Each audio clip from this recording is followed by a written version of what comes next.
It's been 5 days since we've seen baseball at Lowell Park, and for the first time in a week here in Cotuit, we get to see an official Cape Cod League game. Welcome back to the Kettleers pregame show, everyone. Tim Crowley, joined by Chris and Steph and Carrie, the voices of the village. And Steph, we'll start with you. Just 5 days ago, we were here in Cotuit. You and I were up in the booth doing a little bit of a weather report the first time these two teams played before it got canceled in the bottom of the fourth inning.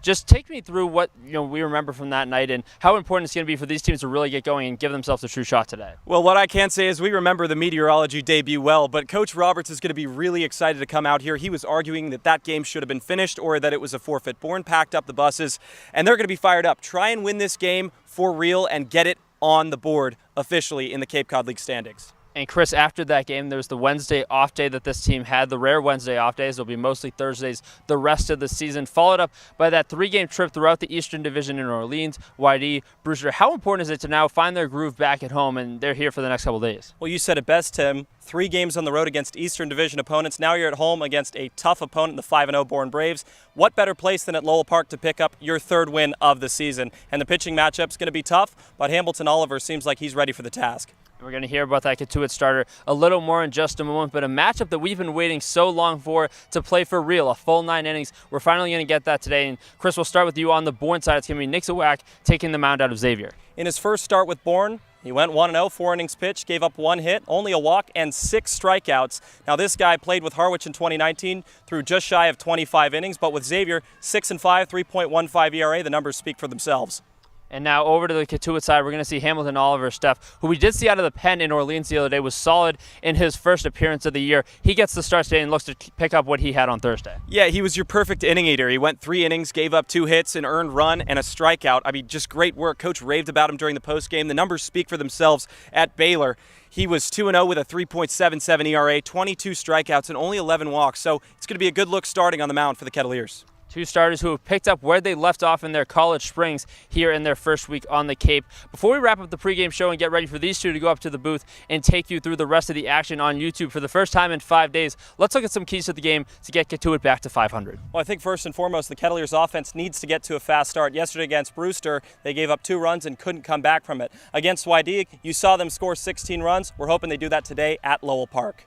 Number 2 is just passing the baton on the mound. We saw what may have been the best starting pitching appearance from Justin Mice of the season so far in his second start, made the opening day start here in Wareham. And after that 2-run home run in the first, was solid throughout the rest of his start, going 4 innings, was the longest start that we've seen from a Kettleers starter all season long.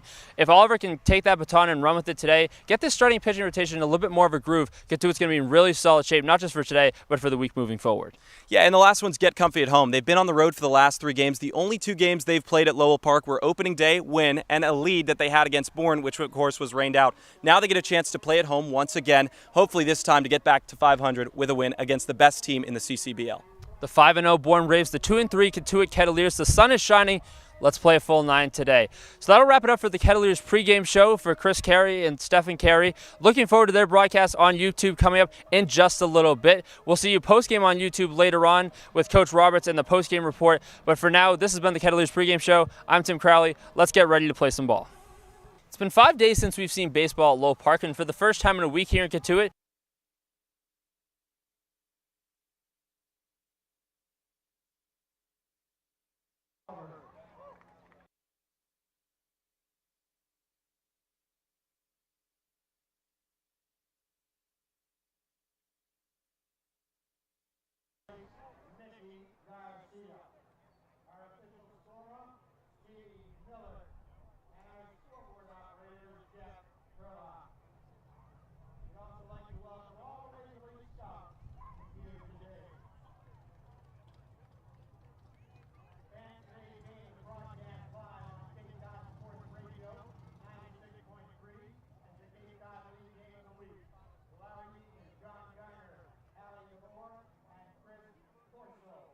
bringing you all the action on 96.3 WE.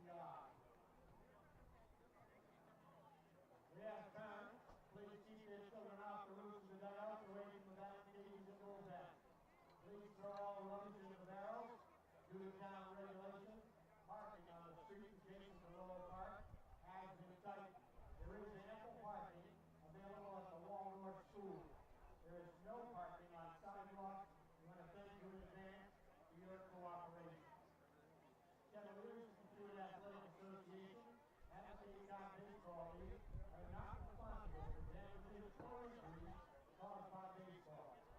The Lowell Park is a tobacco-free ballpark.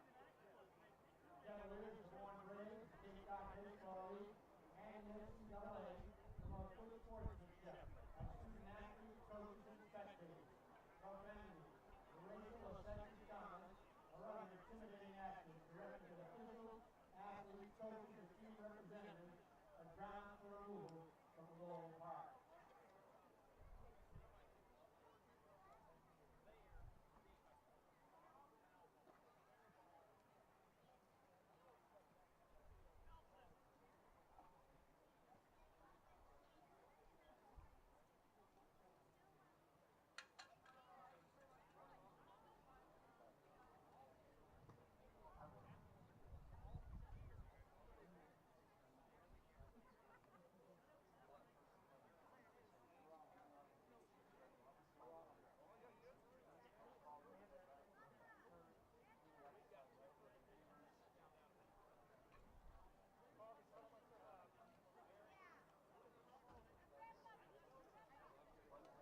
Now, ladies and gentlemen, we ask that you all please rise, remove your hats, as tonight's national anthem is going to be sung by one of the great groups here on Cape Cod as they make their way out. They're called Cape Harmony.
It's Sunday evening baseball at Lowell Park. The Kettleers facing off against the Bourne Braves for the Cape Cod Game of the Week. And Chris, it's no surprise why.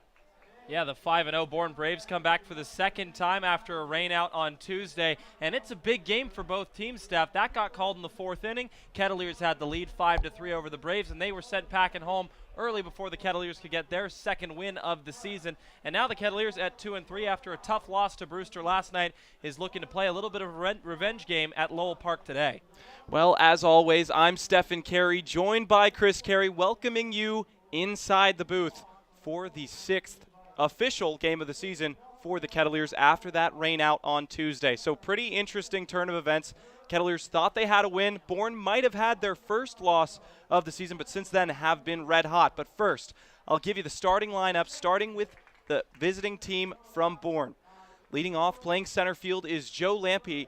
Batting second and playing shortstop, Christian Knapchek. Kyler Fedko bats third and is playing right field. Reggie Crawford will take over the DH duties and bat cleanup. Caden Wallace batting fifth, playing left field. Braylon Wimmer mans second base and will bat sixth. Joshua Moylan out of ECU will play first base and bat seventh. Catching and batting eighth is Colton Benter. And batting ninth is Nick Goodwin at the bottom of the order, and he'll play third base. And that's a good order there for this Braves team. It looks like any lineup that they put out is complete success at 5-0. They haven't done that in a very long time according to our calculations. But I just want to take a second to say what a great job Cape Harmony has done for the entire league and the Cotuit Kettleers this morning at Baseball in Harmony. They performed a slew of songs. They were excellent. And today, a beautiful national anthem on a wonderful, what has turned out to be a wonderful Sunday evening at Lowell Park. Well, you could say that again, Chris. The Cotuit community rallies once again on Sunday to come out and support their team as they look to get to 500. As the umpires start to get to their spots, but should be a pretty good game tonight. Kettleers trying to bounce back after only taking 1 out of 3 on the road against Eastern Division opponents. So back at their home field where they've played extremely well. Got that first win on opening day, had the 5-3 lead against Bourne the last time they played. Of course, the rain had a different idea of how that game was going to go, but now a chance to atone for what the weather didn't allow them to do. Yeah, only second game at home if you're really counting, considering that cancellation against Bourne, but they've played really well here, and why not? The crowd is behind them. Another picturesque day at Lowell Park. Plenty of fans ready to watch some Kettleers baseball, and they need to get back in the win column, and I think that starts with Hamilton Oliver, the starting pitcher today. Well, it most certainly does. Oliver getting his first start of the season, usually coming out of the relief role, but pitched so well against Orleans. Coach Mike Roberts couldn't help but let him eat up some innings with a starting rotation that's faced a little bit of trouble early in the season. Yeah, absolutely, and Oliver is not an exception to that, but he has come in situations where he's had to clean up. Against Orleans, he threw 3 innings, gave up 2 hits and a run, 1 walk and 1 strikeout. So looking to see more from him. Not sure how deep he'll go considering Justin Mice's incredible performance yesterday. Yes, he was tabbed with the loss. There were a couple of things that were very, very bright spots for number 37, and they're hoping that Hamilton Oliver can follow suit today at home. The sweet sounds of Hey Hey Cotuit are blasting throughout the speakers at Lowell Park, and just like that, we'll see the Kettleers take the field. Going from left to right, Brooks Baldwin will play left field, John Rhodes in center, Dylan Beavers in right. Eric Brown, a new spot, he'll man the hot corner. Ryan Ritter playing shortstop, Luke Gold playing second base, Nick Klassen over at first. Blake Klassen. And Matt Donlin will be behind the plate. Hamilton Oliver pitching. It's going to be a great game for the Kettleers tonight against Western Division foe, the Bourne Braves.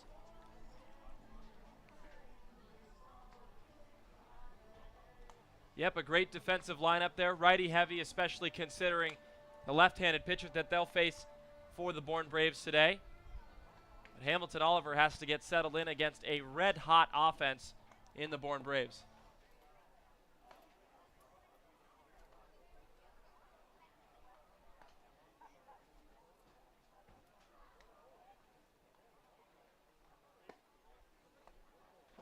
We'll take a break right as the Kettleers come back with the top of the first inning here at Lowell Park.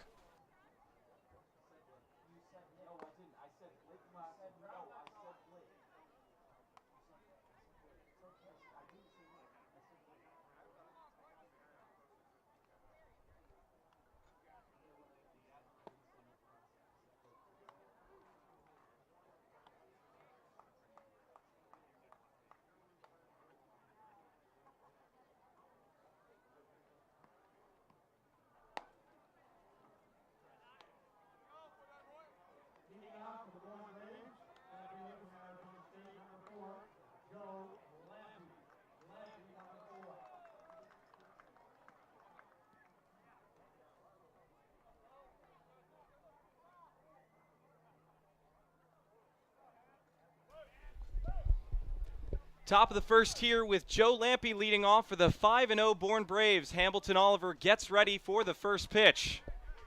It's 85 right on the outside, and it's 0-1 to start off Lampe, who hit pretty well at ASU. .294 with 3 home runs and 27 RBIs.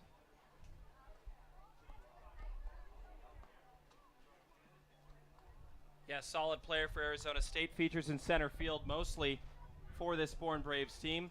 And one of the speediest players on the Cape right now, has been very consistent at the plate, and that's who they want to lead off against Cotuit today. Oliver, we mentioned, coming out in the starting role for the first time this year, usually a reliever at Baylor, but put up pretty good numbers out of Corpus Christi, Texas. 3.77 ERA, got 2 wins over 28 2/3 innings pitched. As Lampy takes a 2-1 outside, 3 balls and a strike. And Tim Crowley in his pregame show said that they need to get ahead first. The last thing that the starting pitchers want to do is walk the leadoff batter of Bourne, who's been so lethal early against teams in the West Division. 3-1 pitch. Looks like it was too low, and Lampy is aboard with a leadoff walk. Not the start you want, but now you just have to turn focus to Knapczyk and hope that he can put a grounder on. Your middle infield can solve the issue. Christian Knapczyk, playing shortstop today. We didn't see him the first time these two played, or better yet, didn't play. Hit .297 this year at Louisville, so he'll be going into his sophomore year. Oliver into the stretch quicker than we thought. With that runner on first, he'll throw over to keep Lampy at bay. And that's another thing the Kettleers pitchers have been very aware of, is the runners on the base paths. These guys are stealing threats, but you got Matt Donlin, who's got great pop time behind the plate in case they go. Bunt is shown, and it's high and outside. First pitch to Christian Knapczyk.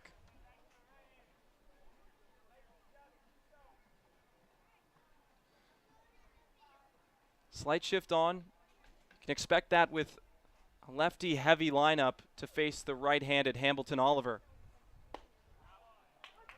And Oliver gets one back. Once again on the outside corner, that 85-mile-an-hour pitch has been something that's worked for him.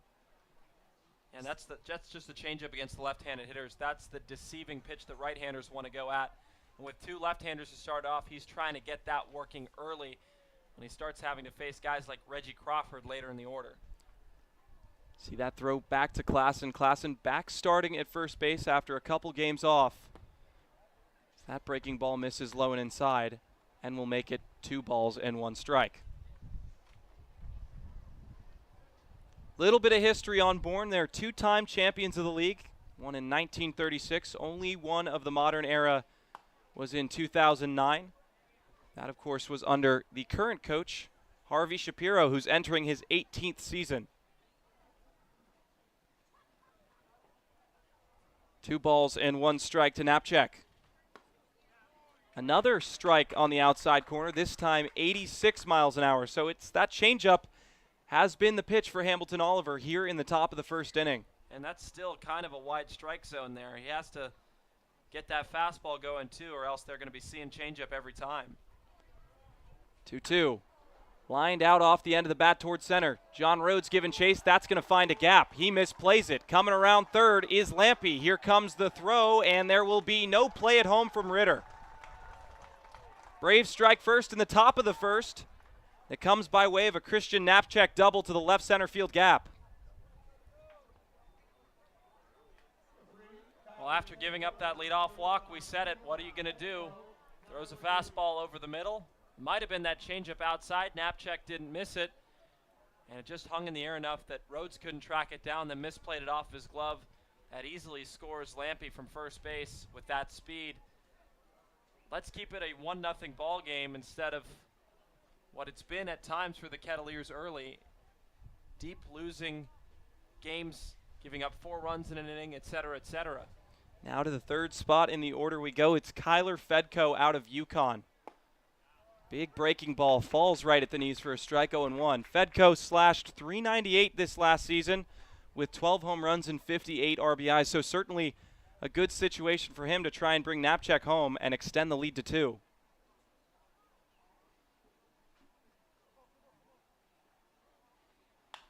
He lifts one high and deep out to right center field. John Rhodes giving chase. He'll give it up to Dylan Beavers, and the tag will be successful. So an effective out for Kyler Fedko moves Knapcheck over to third, and there's still only one out in the top of the first inning.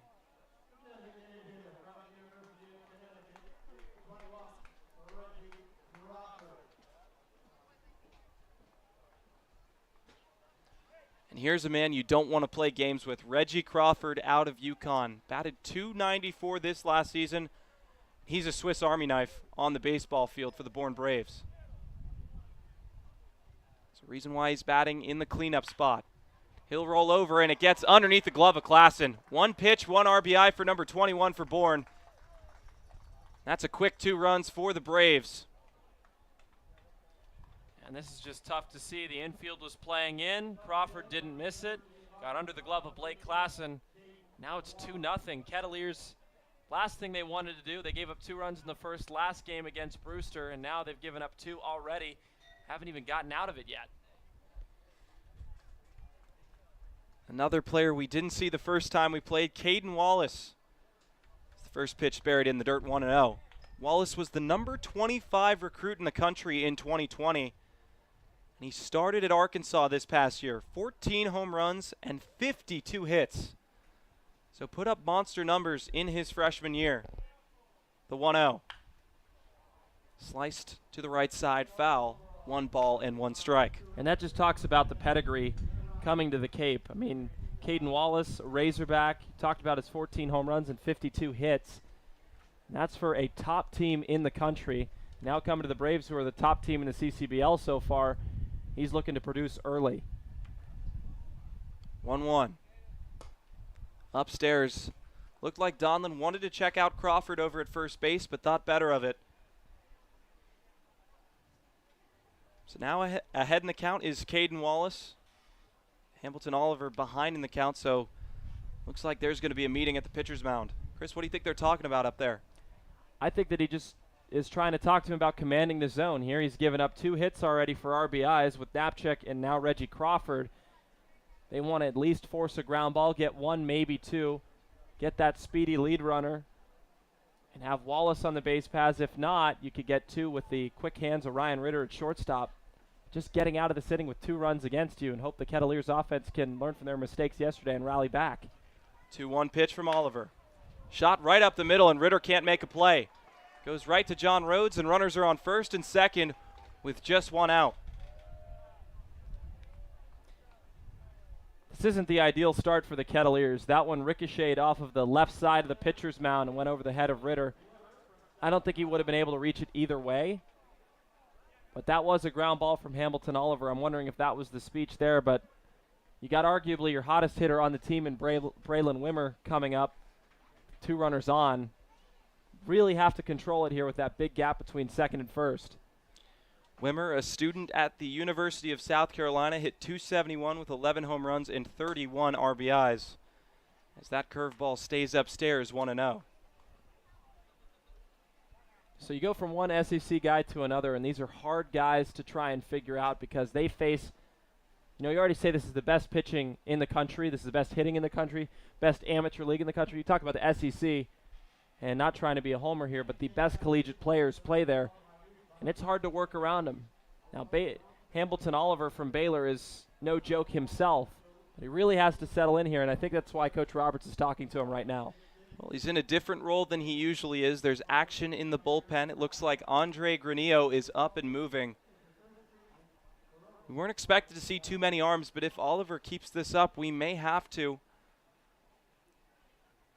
They want to get this win against Bourne very badly. After that 5-3 lead was cut short because of the rain and some disagreements between the 2 head coaches. Well, it's a difficult thing here, too, with Cotuit because you're still trying to figure out the identity of your team. And these last couple of games, you've let other teams get ahead of you, and you haven't been able to rally back in the ways that this team was made for. First off, this team wasn't made to have a deficit at any point in the game, and now they're starting to see that this team, especially pitching-wise, starting pitching has given up runs early, and then the bats just haven't come alive. So now what do we see here at Lowell Park? The last thing we want to see is them lose their home field and fall to 2-4. But Brewster was a tough test yesterday. Only imagine that Bourne's pitching, being 5-0, is going to be on par, if not even better than the Whitecaps yesterday.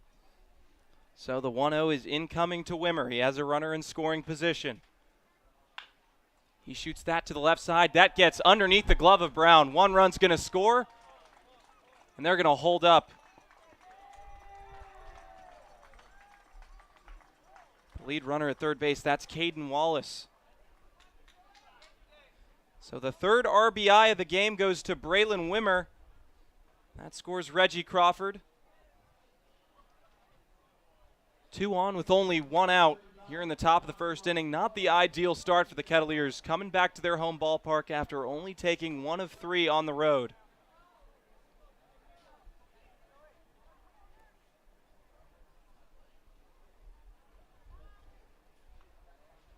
I think that's going to be it for Hambleton Oliver. Back with more information on the next pitch. Coming up next.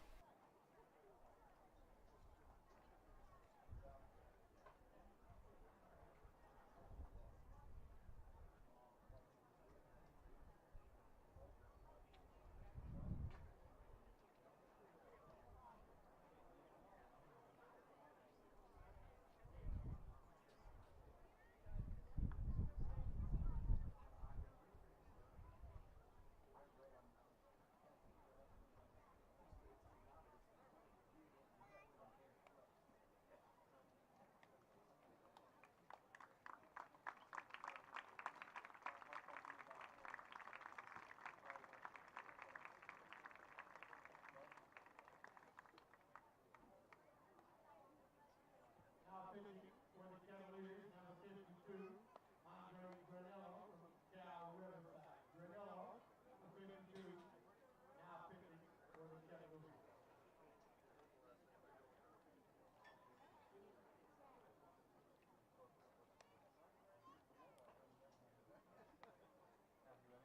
Cape Cod Coca-Cola, thank you for supporting the Cape Cod Baseball League.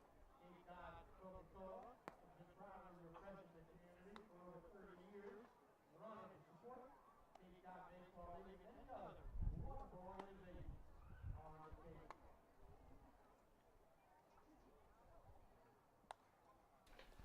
The day is done for Hambleton Oliver. He couldn't make it out of the first. 3 runs came across. It's Andre Granillo's turn out of UC Riverside. We saw him on opening day, Chris. How'd he do there? Yeah, 3 innings pitched, 2 hits. Gave up 1 run, but it wasn't earned. And then 5 strikeouts with no walks, Steph. He's got plenty of talent and pop out of that arm. Mid to high 90s fastball. He's the guy that you want to turn to here, especially in a wood bat league where guys haven't timed up the fastball well. But a tight situation for the Kettleers, now down 3-0 instead of 2-0, which is what they faced yesterday. So a completely different task now for the offense when we turn it over to the bottom of the first. Well, he inherits a tough situation. He has 2 runners in scoring position. Braylon Wimmer on second, Caden Wallace on third. Already 4 hits in the top of the first inning. And we're at the 7th spot in the lineup. Joshua Moylan out of ECU stands in. He'll be a sophomore next year, batted .310. He's out of Stony Beach, Maryland. Expect the infield to play in here. First pitch. Off speed, pulls the string, 0-1. Nice slider there from Granillo and got him to swing and miss for strike 1.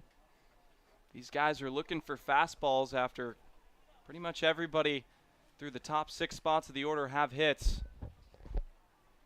The 0-1. Misses high and outside, evens it up at 1 ball and 1 strike. Now you do have a base to give if you want to set up the double play ball, but in this situation, if I were the Kettleers, I would just try strike these guys out, hope to face your number 8 hitter in Colton Bender without having the bases loaded. That one shot foul to the left side. Just a little bit late was Moylan. If he was there a tad bit early, that would have been down the line, would have scored both easily. 1 ball, 2 strikes. See the fans still filing into Lowell Park here in Cotuit. The pitch. Good block by Donlin to keep that one in front. Yeah, I have a feeling the Kettleers fans right now are not happy with the score. And it's a tough situation for Oliver. I mean, he only threw a third of an inning, gave up 3 runs, so not characteristic from number 26 and not the position Cotuit wants to be in early. 2-2, breaking ball, got him. Great pitch by Andre Granillo, retires the ECU first baseman, and he'll walk back to the dugout for the second out of the inning. Great pitch by Granillo. We haven't seen that hard fastball. He's gone all breaking balls, and I think that on the scouting report they thought that Granillo was just going to throw exclusively fastballs because it worked with him so well against Wareham, but trying to start off with that breaking ball because I think he realizes that he's going to have to go deeper into this game, 3 or 4 innings. First pitch to Colton Bender, check swing. The appeal to first, he did. No balls and 1 strike. So again, that pretty slider working for number 52 on the mound. If he can get out of this inning with only 3 runs of damage that was caused by Hamilton Oliver, he'll start to cement himself as one of the favorite relievers in this core. The 0-1. Upstairs but lifted foul back towards us. No balls and 2 strikes. He's 1 pitch away from getting out of this with, 3 runs against the Kettleers, but he could help his teammate out tremendously if no more runs come to pass on Oliver's final line. 0-2 pitch. 94-mile-an-hour fastball misses outside. Brings it to 1-2. That was a pretty pitch by Granillo. He took a little off to control the command a little bit. He can get 96, 97 if he really revs it up. It's nice to have a good defensive catcher like Donlin behind the plate. 1-2 from Granillo. Slider check swing. He did not. And it's 2 balls and 2 strikes.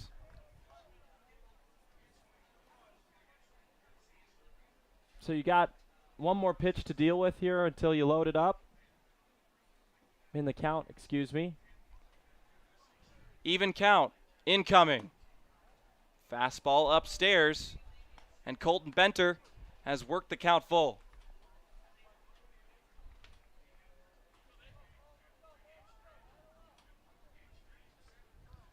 Payoff pitch. Slider just stayed up the whole time. Positive sign, you had the base to give. Negative is you don't have one anymore. So the bases are loaded for the number 9 hitter, Nick Goodwin, out of Kansas State University. So we've gone through the entire order now with the 9 hitter here. 3 runs already have come to score for the Kettleers. And this is not the start that they wanted, Steph. Granillo really has to buckle down and throw strikes. And he does just that. First pitch, 93, right down the middle, 0-1. Seems that Granillo is taking a little bit off of his fastball now to trade off velocity for command. And I'm not complaining about that one bit. 0-1. Pretty slider, and he gets him. No balls and 2 strikes. Hitters have had a real tough time seeing that pitch break. So Granillo in the same situation, except he has the bases loaded. Here it comes. And he got him. Paints the outside corner, and he gets out of it with only 3 runs of damage. We'll go to the home half on the Kettleers Digital Network.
Bourne brought 3 across in the top of the first inning. Now it's time for the Kettleers bats to come alive after what could be considered a drought in Brewster last night. The man they'll have to face, the southpaw Nick Zwack out of Xavier.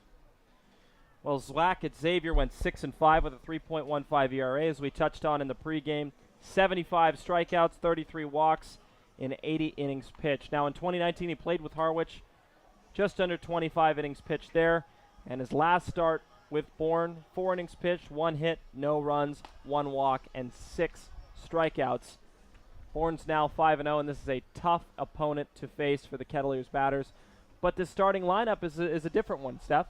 Yeah, Brett Roberts is going to lead off. We've seen him quite a bit at the bottom of the order, but the bat, you can't deny how successful he was on the road trip. It's like he's swinging an axe out there, and then Luke Gold will bat behind him. So the number 1 and 2 most productive hitters over the last 2 or 3 games will lead off the inning in the top of the first. Bottom of the first. Dangerous situation for Nick Zwack if he starts throwing pitches over the middle. Yeah, absolutely. And we've talked about coach's philosophy of not bringing in the speediest player. However, Brett Roberts has plenty of speed, but the power is totally there. Your best power hitter, the best hitter streaking is where Coach Roberts is going to put you in the number 1 spot. And then at the number 2 spot, let's face it, Luke Gold has been nothing short of amazing for the Kettleers over the last 3 games. First pitch, it's that changeup at 89 miles an hour. Started breaking to the outside. Roberts swung and missed. Cooled off last night against Brewster, 0 for 3 with a strikeout, but was on a tear against YD in Orleans. Shoots that one towards second base, easily gloved by Wimmer. Roberts is down with a ground out after 2 pitches. And there were plenty of those against Brewster yesterday. I mean, these guys didn't have patient at-bats. They struck out a lot. They grounded out a lot as well. And the way to beat a pitcher, especially in this league, is to get them in an uncomfortable situation. If you start putting the ball on the ground, the defense is playing well, they're going to be in the driver's seat. So the Kettleers need to start pouring on some offense early versus trying to wait till the end of the game, because it hasn't worked so far. Fastball inside, 0-1. And you're absolutely right, Chris. I think a lot of the mentality for these batters is to try and put runs in on their own. You need to start chipping away at this lead. Don't get too antsy at the plate. Start attacking the fastballs, but work a count as the 0-1 also falls in for a strike. No balls and 2 strikes. Nice fastball there. And we talked about this a lot last game, just working at a deficit. So many Kettleers hitters have been behind 0-2, and they haven't been able to get out of it. So we'll see what Gold can do here. As the 0-2 pitch is shot back into the screening. And we'll do it again. Gold stayed consistent last night, went 1 for 2 with a single and a pair of walks. And he's been so good ever since he got his starting role. He's played a mixture of DH, second base. He's at second today with Brett Roberts taking over the DHing duties. So we'll see if he can continue that tear that he's been on. The pitch. Upstairs. Gloved by the third baseman Goodwin. He'll throw across the diamond in time, and 2 are down for the Kettleers in the bottom of the first inning.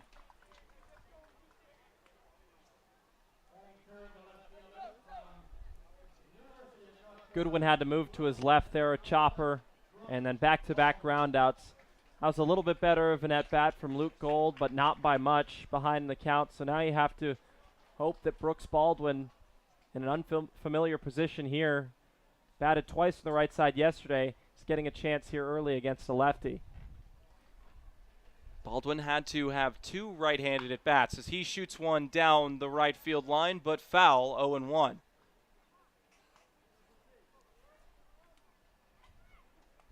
Baldwin was 0 for 3 last night with a walk. And 2 outs is where the Kettleers did what damage they did. What little damage they did, I should say. Started putting runners on, but couldn't capitalize. The 0-1. Good action at the end. It's no balls and 2 strikes. So for starters, Steph, only 2 players on this roster have had a hit in the last game that they've played, whether it be Brewster, Orleans, or Hyannis. So the offense is really hoping to find something here against Bourne, but they're already behind 3-0. As Baldwin sends one out to center field, drifting in and making the play is Lampy. Kettleers go 1-2-3. We'll go to the second.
Top of the second now, Kettleers still trailing by 3.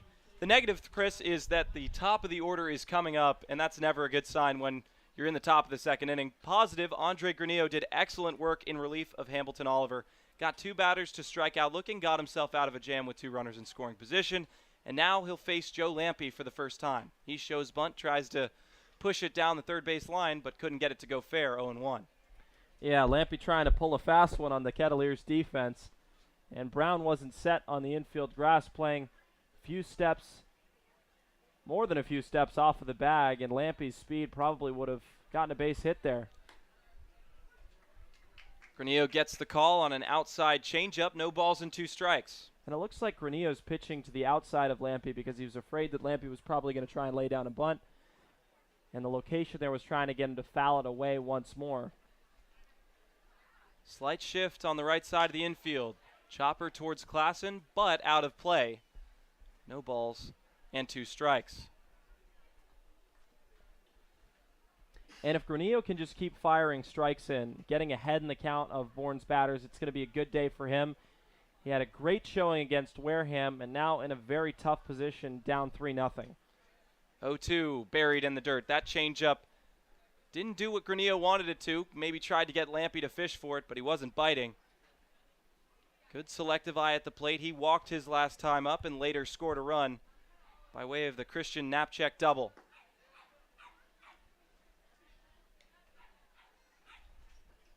Now I'm wondering, Stefan, if Granillo can have another great performance like he did against Wareham here, if he might be inserted in the starting rotation.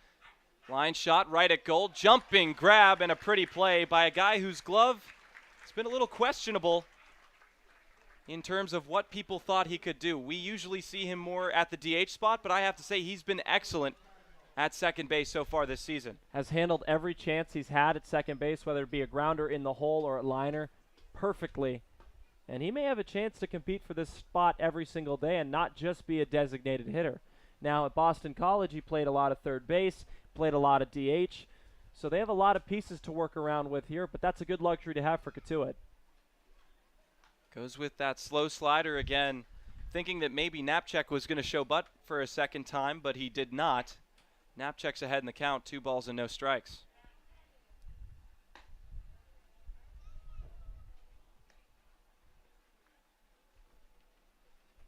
Last night, the Kettleers dropped a game to Brewster. Justin Mice got the loss after 4 innings pitched, and good work, I might add. He gave up that 2-run home run in the bottom of the first inning, but smooth sailing the next 3. Dominant use of that curveball, and we saw so much about it, and we were talking about it on the radio stream on MixLR, which of course you can listen to all season long for away games. The 3-1 from Granillo. In on the hands, chopped at Ritter. He'll fire across in time to get Knapczyk. So 2 are down quickly, and Andre Granillo continuing to have dominance on the mound. Well, Knapczyk went early off of that 3-0 pitch, thought it wasn't a strike. And then the baseball gods rewarded Cotuit for that. Nice ground ball play from Ritter, who hasn't seen action starting at shortstop since, I believe, Hyannis' game, Stefan. Big breaking slider, this time extra slow, 78 miles an hour, and there's something to be said about his accuracy and placement despite the lack of speed. Goes back with it, center cut, and missed by Kyler Fedko, who flew out to Dylan Beavers in right field, which later advanced Knapczyk to third, and he scored the second run of the game. I'm wondering if Granillo will blow him by with a fastball here or go with what works, that front door slider. Chance to go 1-2-3. Here it comes.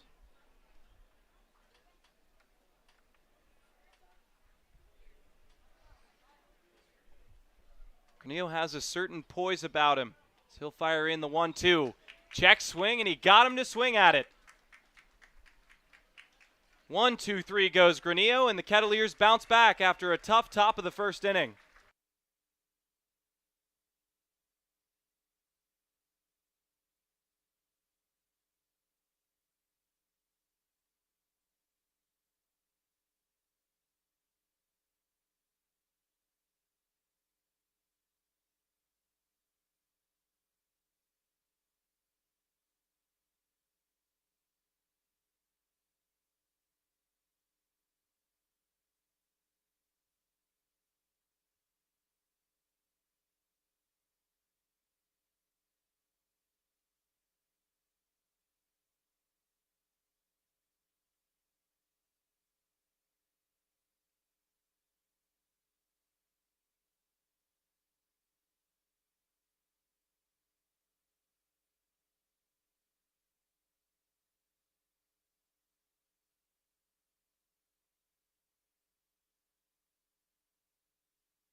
pair of 1-2-3 half innings is what brings us to the bottom of the second with Dylan Beavers in the cleanup spot. The Cats looking to do something, facing a 3-run deficit.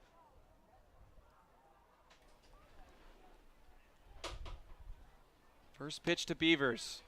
89 on the outside, called strike 0-1. Beavers last game, he went 0 for 3, and that's uncharacteristic for him. We're waiting for his explosion on offense, and we're thinking it's coming sometime soon. Maybe it could be right here. But for now, he faces an 0-2 count on a pitcher that, let's face it, has done excellent work. Trusted his defense behind him, got a pair of ground outs and a line out to center field to start off the game.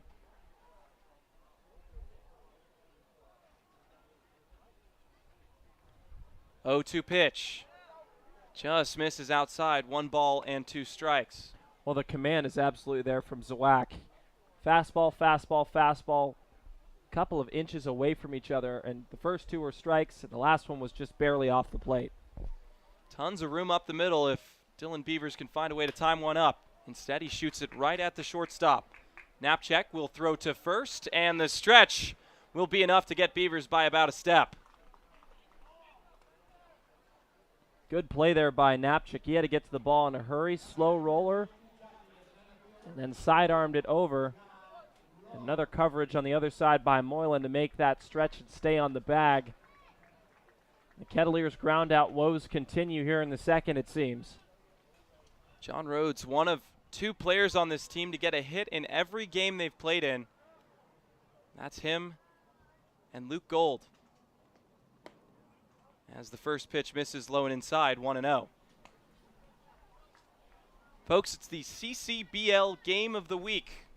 See Lauren and Tim taking over our duties in the 4th inning as we go to the radio booth for the CCBL as this is shot down the right field line. John Rhodes is going to have extra bases. He rounds first. He's going to chug into second with a stand-up double with only 1 out.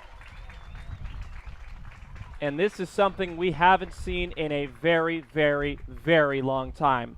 High fastball. John Rhodes away, gets his hands extended, put that ball into right field. Great recovery in right field by Fedko to catch that ball off of a hop with one hand and get it in quickly, or else that would have probably been a triple for number 8. Nonetheless, the Kettleers are in business here in the second. If they can get 1 run, that'll be more than they could say against Brewster last night.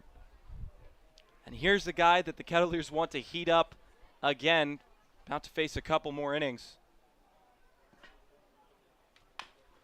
Chopper right at shortstop. It'll move the runner over, so an effective out for Blake Klassen. Excuse me, that bounces out of the glove, and John Rhodes is going to come in to score.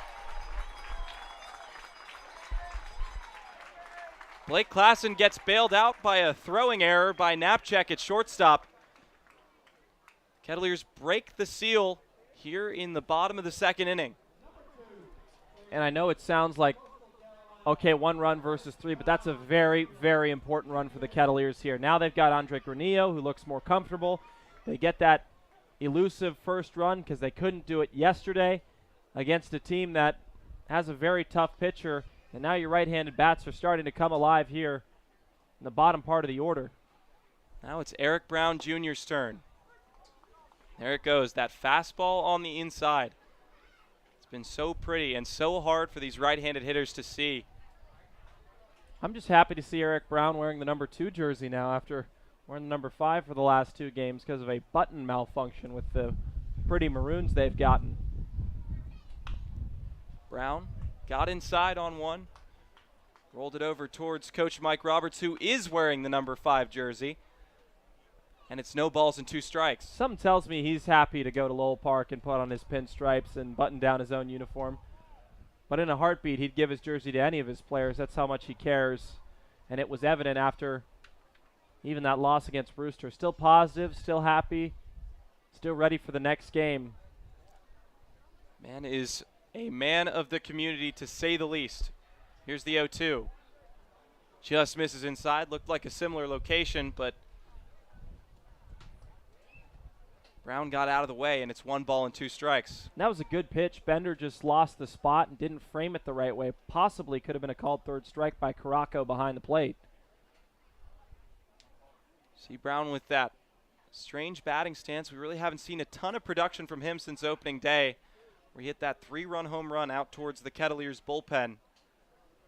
That was really the deciding hit against Wareham. But his defense is just so good. He can play all around, 3 infield spots, and play them well. 1-2. That was a nice take there, especially off of a changeup to the outside corner. It was close, but that's a professional take there to even up the count. We mentioned it at the top of the broadcast. Chipping away at this lead is going to be very important. As the 2-2 bounced up the middle. It's going to tag Klassen out at first. The throw is going to be late. Eric Brown will get on board safely with 2 outs.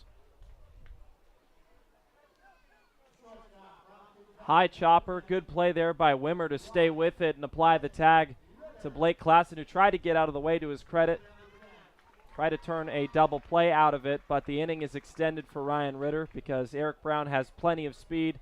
There's no play over at first, but now with 2 outs, an extra base hit would be good to try and bring it within 1 here.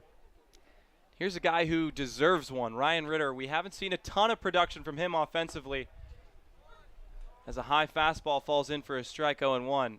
Another player that's in pretty much for his glove. Put up good numbers at the University of Kentucky. He and John Rhodes are both here this summer. It's a soft throw keeps Eric Brown at first base. You want to talk about good gloves, Stefan? Yesterday we saw Zach Neto from shortstop for the Whitecaps, who was with the Kettleers. That tells you about the tough cuts they had to make, because Neto had a wonderful game against us. And now we get to see our shortstop hit here. Runner going. Snap throw back to first. May have wandered too far off the bag and thought better of it. Quick arm of Bender behind the plate. Almost caught Eric Brown napping. And now remember, this isn't Jimmy Crooks, so maybe it will be a little bit more aggressive on the base paths, but Brown wanted to keep the inning alive, and Ritter at 0-2 has to buckle down and defend the plate. 0-2 pitch. Inside, 1 ball and 2 strikes. And there's another bad catch behind the plate from Bender. If he had framed that a little bit more, it could have given Joe Caraco a little bit of confusion to possibly call that a 3rd strike on Ryan Ritter. Big hole on the right side. See Moylan holding on Brown at first. And I think that they're trying to bury Ritter in to get him to pull the ball to the left side of the infield, but they're playing pretty deep, and Ritter's got plenty of speed himself.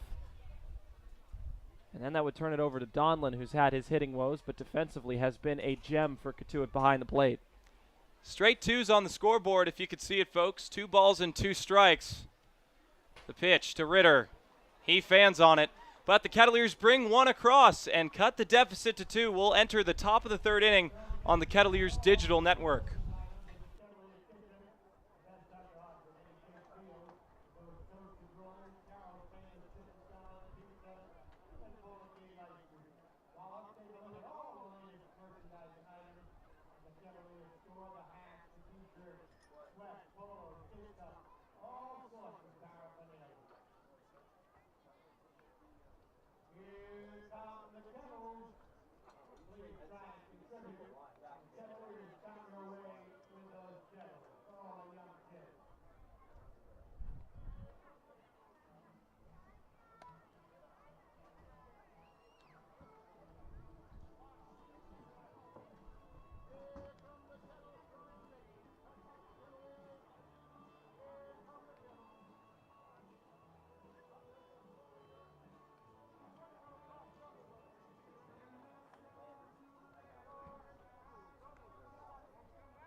Top of the third inning, and Andre Granillo is back at work for the Kettleers. But first, we have to issue a little bit of a shout-out to a new Kettleers fan, our friend Landon, who's sitting in the seats with his mother. They're from Falmouth, and they're here for their first Kettleers game of the season. Now, the Kettleers got one back after a double from John Rhodes started off with one out in the bottom of the second. Then Blake Klassen, who grounded into a basically fielding error, scored Rhodes on a heads-up base-running play from the center fielder from second all the way home, as Granillo issues the first strike to Reggie Crawford, who singled and later scored in that big first inning for the Bourne Braves. Well, and another thing I want Landon to know is he is welcome inside this booth anytime he wants to come. Just come let me or Chris or anybody in the Kettleers organization know, and you're welcome to sit in my seat or any seat you want for that matter.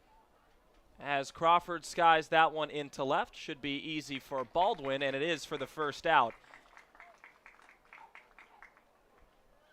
Landon likes listening to the broadcasts, and we like him listening as well, just as much as everybody else who's listened to us all season long, whether it be on MixLR or YouTube. We appreciate your viewership and listenership. It helps us get a lot better. We've really enjoyed this so far. So Granillo now to the number 5 hitter, Caden Wallace, who also had a single, but against Hamilton Oliver.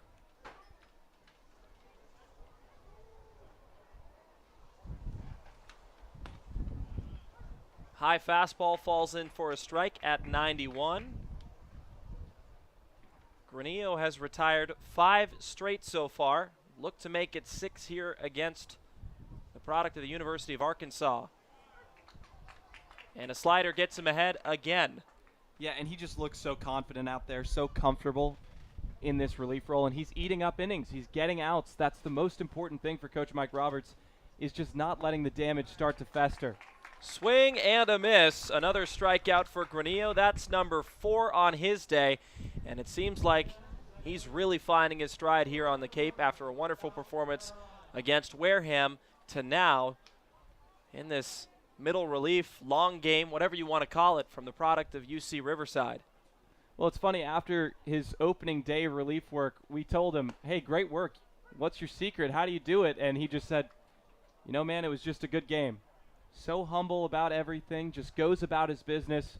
And we honestly were kind of concerned about some of these California guys. Were they going to have jet lag? Were they going to be homesick? Were they not going to know what to do? And pretty much every single one of them on this lineup has done their job to the best of their abilities and done a fantastic job. 1 ball and 1 strike for Braylon Wimmer. He had an RBI double last time up as he fans on that breaking ball from Granillo. I think that was a curveball from Andre.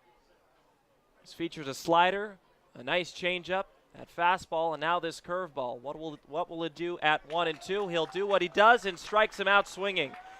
1, 2, 3 we go. Granillo is rolling as we head to the bottom of the third inning on the Kettleers digital network.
Home half of the third inning, and Andre Granillo is rolling. Back-to-back 1-2-3 innings. And now Zawak will face the number 9 hitter, Matt Donlin, for the first time this game. Lefty-righty matchup. Donlin hasn't played since Orleans, where he went 0 for 4 with 3 strikeouts. So he's trying to change the script here at home for the Kettleers. Now, that being said, he gave the ball a ride a couple of times in that game. Yeah, he shot one out to right center field in a pretty crucial situation, down by 2. We thought it was going to carry out, but just didn't have enough. And that's a bat that we've been waiting to wake up. And there's a comebacker to Zawak. Underhand toss to Moylan for the first out. 1 pitch, 1 out for number 17. And that's the start he wants in the bottom of the third. Yeah, that's 3 straight innings with a ground out to start off. But now he's got to go deal with the top of the order, and second time through the order, third time through the order, that's when things start to get a little dangerous for these starting pitchers on the Cape, but pretty good work by Zwack so far. So Brett Roberts grounded out to second his last time up.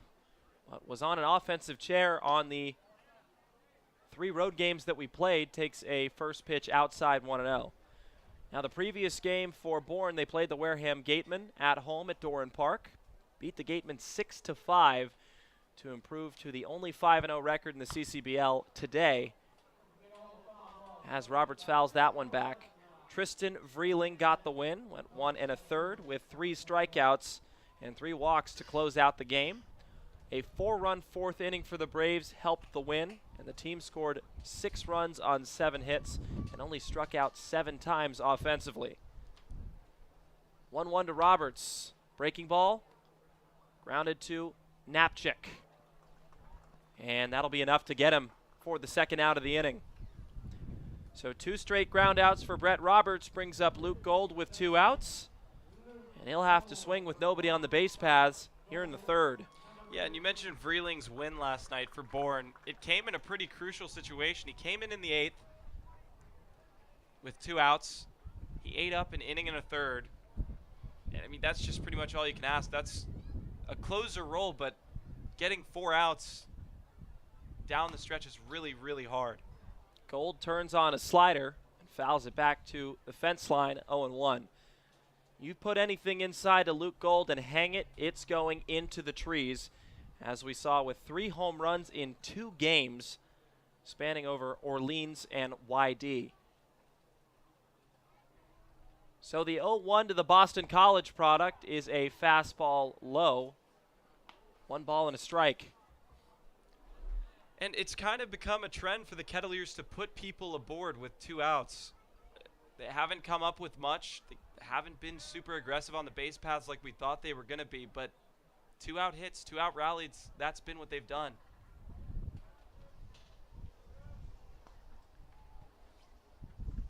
Last game for Cotuit against the Whitecaps. They lost in the first inning off of a 2-run home run from Goosenberg from Northwestern. Sean Goosenberg, I might say. And they couldn't manage to score over the next 8 innings, Stefan. Pitching was wonderful after that first inning, and it stinks for Justin Mice, who pitched 4 innings of great ball, gave up those 2 runs, but struck out 4. And I think scouts, even though you look at that home run after a questionable check swing strike 3 call, they're not really looking at that home run very much. Yeah, I talked to him today. Just a great attitude about the whole outing. Very happy to be here. Tons of support from people in his family, or his host family, I should say. As Gold pops that one up, coming on to the line is Kyler Fedko to make the catch in foul ground. 1, 2, 3 goes Zawak off of a trio of putouts. And now we'll turn it over to our own Lauren Kirkley with a special interview for a very special person. Welcome back to Lowell Park. We are here with the Kettleers' newest fan, Landon. How excited are you to be here today? Very excited. You are? Can I get a score prediction? Who do you think is going to win, and what do you think the score is going to be? Cavaliers, I don't know what the score is going to be. Okay, I like that a lot. What's been your favorite part of being here so far? Listening to Chris and Stefan. Yeah, they're pretty exciting, right? Right. They're fun to listen to? Uh-huh. Yeah. All right. Who do you have a favorite cut so far? A favorite number, favorite player? What are you thinking? I'm not sure who my favorite Kettleers player is. Well, I'm sure you'll get to meet plenty of them after the game. How about that? Yay! That is good! All right. You remember you were telling me that you were going to go to a lot of other Cape games this week, but you remember what you told me? Yes. That the Kettleers would be your favorite? Yes. Yeah. Can I get a go Cats? Yeah. Go Cats! Back to you, Chris and Steph. Welcome back to Top 4 from Lowell Park. The Bourne Braves leading the Kettleers by a score of 3-1. Tim Crowley, Lauren Kirkley, and Lauren, what a fantastic interview with Landon. So happy to have him at Lowell Park for the first time as Andre Ganillo starts another inning of work here in the top of the 4th. Yeah, you're right. It really is fans like Landon that make all of our jobs so much more special. 1-0 pitch on the inside corner for strike one, count evens.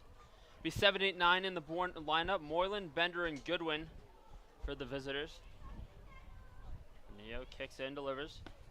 Breaking ball finds the inner half. That slider moving back in on the lefty to move Granillo ahead in the count 1-2. Gold a couple steps onto the grass in right field. 1-2 just a little low. Donlan tried to bring that back, couldn't get the call, count evens at 2.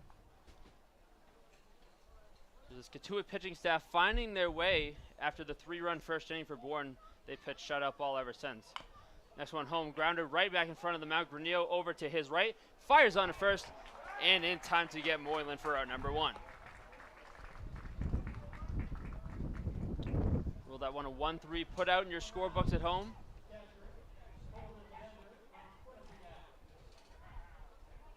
And now we'll stay within New England as Quinnipiac's Colton Bender comes to the plate, walked in the first inning. As he'll get ready to go in the right-handed batter's box here in the top of the 4th. Granillo winds in, fires, and the first pitch fastball misses just off the plate for ball 1.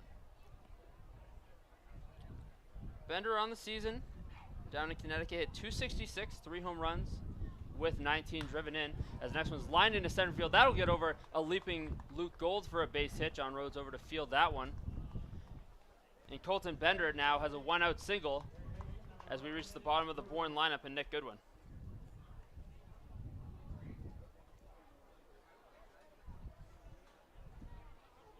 So Bender reaching base in each of his first 2 plate appearances.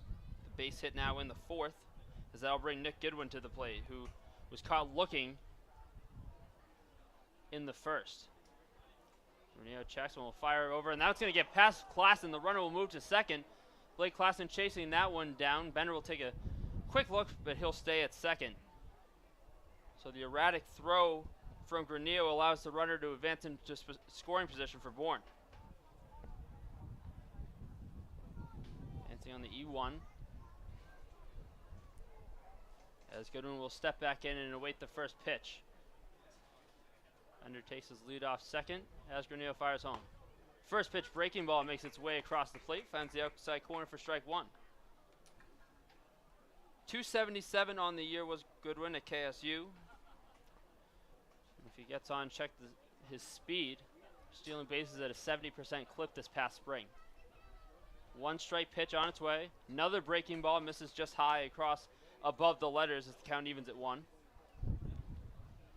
Take a look at this Bourne team and their alumni recently. Some big stars that have stayed around Mass. Mitch Moreland helping the Red Sox bring home a title in 2018. The latest championship to Boston, and thinking about this century going back to 2004. Bill Miller with that big hit off Mariano Rivera. He started his career all the way back in Bourne as well. That one swung on and missed to even the count at 2. Granillo expanding the zone, gets Goodwin to chase.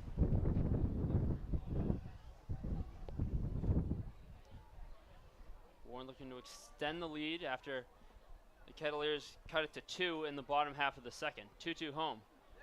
He's going to get past Donlan. That's going to allow Bender to advance to third. So now a runner just 90 feet away for Bourne. After singling, Bender advanced to second on the overthrow from Granillo on the pickoff attempt. Now the breaking ball in the dirt just off the protector of Donlan. Now Bender stands at third base. And Goodwin will try to find a way to get him home. Infield will come in. Everyone in on the edge of the grass. The 3-2 home. Swing and a miss. The breaking ball gets Goodwin to chase. And a huge strikeout for Andre Granillo for the second out of the inning.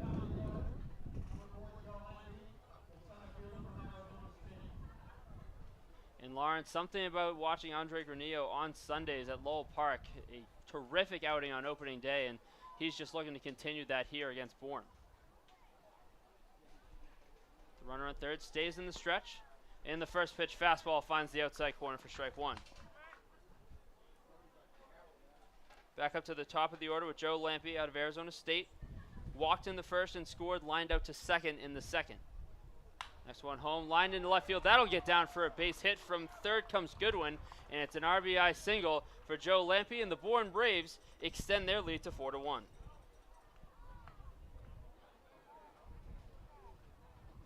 The fastball up and away from Granillo, and Lampe just takes it where it came from, shooting that through the hole in left field. Be Christian Knapczyk coming up as we come back to the top three of this order. Granillo checks the runner, goes, pitches bunted down the third base line, coming in on Eric Brown. He'll fire on a first, and not in time. So with 2 outs showing, bunt is Christian Knapczyk, and he's able to reach base on an infield hit. So Bourne putting the small ball in motion, sent the runner on a little bunt and run. And now Joe Lampe stands on second, Christian Knapczyk on first. It'll be Kyler Fedko coming to the plate out of UConn.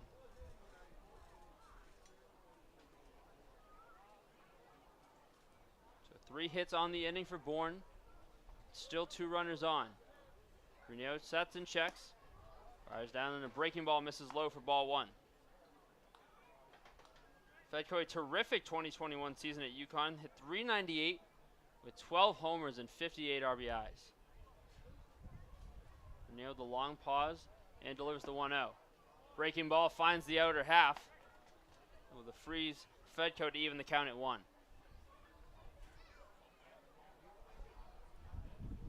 So the Braves able to restore their 3-run advantage from the first. Kettleers offense will look to go back to work in the bottom half. It will be 3-4-5 for Cotuit.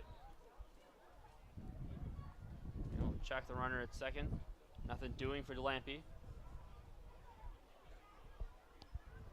Big hole as Luke Gold will stay close to try to check the runner. He'll pop back. And the 1-1 breaking ball blocked by Donlin. Where you get the protector down, chest protector, and keep that one in front as the count moves to 2-1.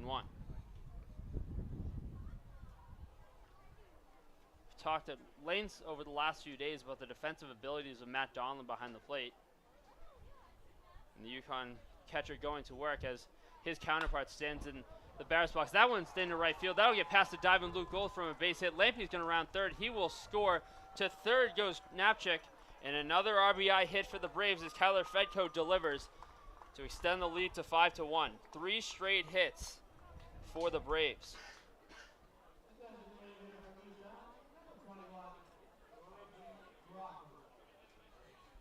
So after looking sharp out of the pen, Granillo starts to falter as these Braves make the adjustment, seeing him the second time. So 2 out will be Reggie Crawford stepping to the plate, and the first one home is on the outside corner for strike 1. Crawford, we've seen that power so far on the season, hit a mammoth shot in Falmouth on Wednesday night. Runners on the corners, 2 outs, 1 strike pitch home. Swung, that one's gonna go out of play. And I think we just had our first car of the season as we heard the smack behind our broadcast booth. Lauren, I was waiting for you to put the glove up. Yeah, not today. I'm just kind of hoping and praying that wasn't my car. As a student athlete, I expect that the hand-eye's still there just a few years later. Maybe a little bit. It's been about 3 years. 2 strike pitch home freezes Crawford. And Granillo is able to strand 2, but not before the Braves extend their lead. It'll be 5-1 Bourne as we head to the bottom of the 4th on the Kettleers Digital Network.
Kettleers offense will look to get back to work here in the bottom of the fourth after the Braves plated 2 in the top half as the score remains 5-1 Bourne. Tim Crowley, Lauren Kirkley from Lowell Park. And Lauren, this is an offense that we've seen have good days lately with 16 runs. We've seen their bad days, getting shut out from Brewster last night. What are you looking for as this team starts to try to claw back from a 4-run deficit? Yeah, you know, we saw 2 days ago on the road a 16-run outburst, and now down 5-1 in the fourth inning. It's just hard to understand what's going through these players' minds and why the bats aren't rolling as strong as they were. Well, if there's an inning to make an impact, it's right now. It's the 3-4-5 part of the order. We'll start with Brooks Baldwin digging in, the switch hitter from the right side. It's the first pitch home. He hacks on in the dirt for strike 1 from Zawak, who's gone 3 so far. He's given up just the lone run in the second after John Rhodes doubled and came around to score. Baldwin will adjust the helmet, adjust the jersey, and dig back in as Zawak delivers the 0-1 home. Fastball laced down the third base line. That'll get out of play, foul. As Cole Cummings will race down the line to retrieve the foul ball as the count moves to 0-2. Baldwin 0 for 3 last night, did reach base with a walk against the Whitecaps on the road to close out that 3-game road stint through the East. As Zawak will accept the sign and deliver the 0-2 home. Caught looking as Brooks Baldwin, the off-speed pitch gets him, and Zawak picks up another K.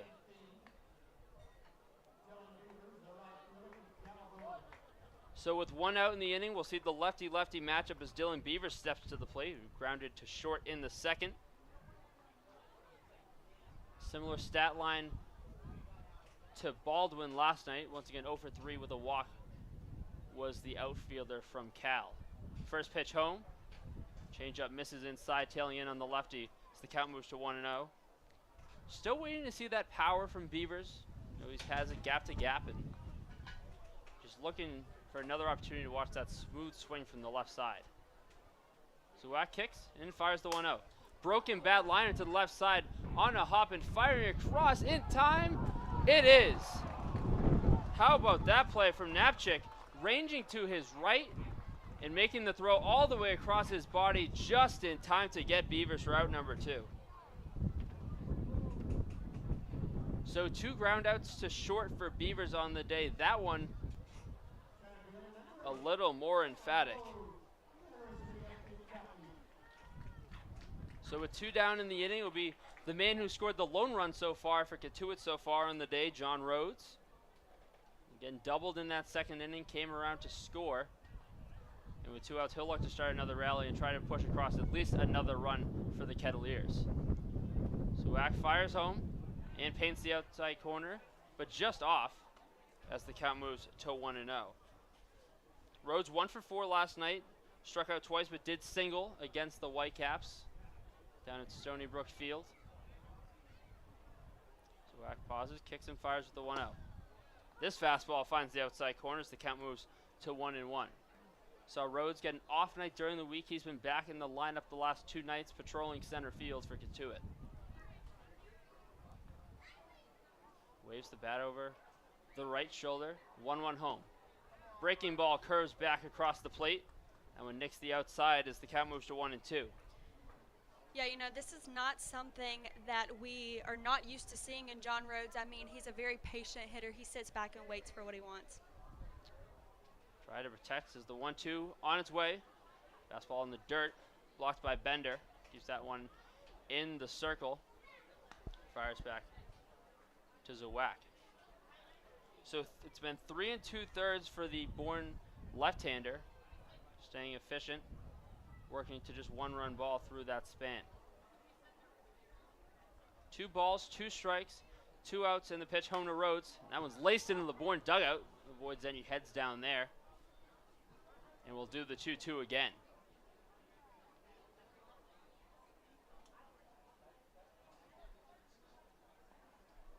Rhodes will dig back in from the right side, tap the plate with the bat.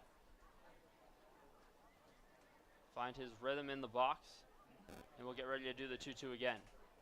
Zawak kick with the right leg and fires. Swing and a miss from Rhodes, and another inning of scoreless ball from Zawak as he continues to be efficient for Bourne through 4 innings. We'll head to the top of the 5th inning with the score. The Bourne Braves 5, the Cotuit Kettleers 1, right here on the Kettleers Digital Network.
New pitcher aboard for the Kettleers after Andre Granillo pitched 3 2/3 of 4 hit ball, gave up 2 runs, both of which came in the 4th inning as the Kettleers trail 5-1.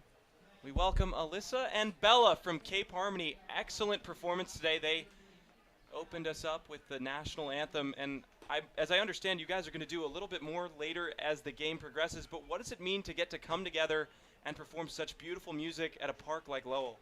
I mean, it's so exciting for us to be here. Last summer we weren't on the Cape due to COVID, so we are so excited to be here performing for the community and being able to meet lots of new people this summer. I think that's the feeling for all of us, all these fans back, excited to watch the Kettleers play baseball, and the community of Cotuit just, it strikes home. It's different. A lot of us from different places. Where are you guys both from? I'm from Long Island, New York. I'm from Plymouth, Massachusetts.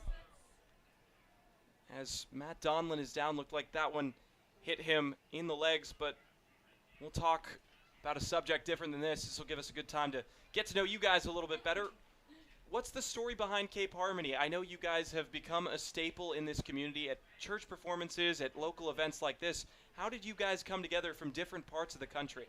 Yeah, so Cape Harmony was founded in 2006 when one woman from BU and one woman from UConn noticed that there was an all-male a cappella group on the Cape and an all-male a cappella group on the Vineyard, but what about the ladies? They weren't there. So Cape Harmony was formed, and we've been a self-run small business ever since.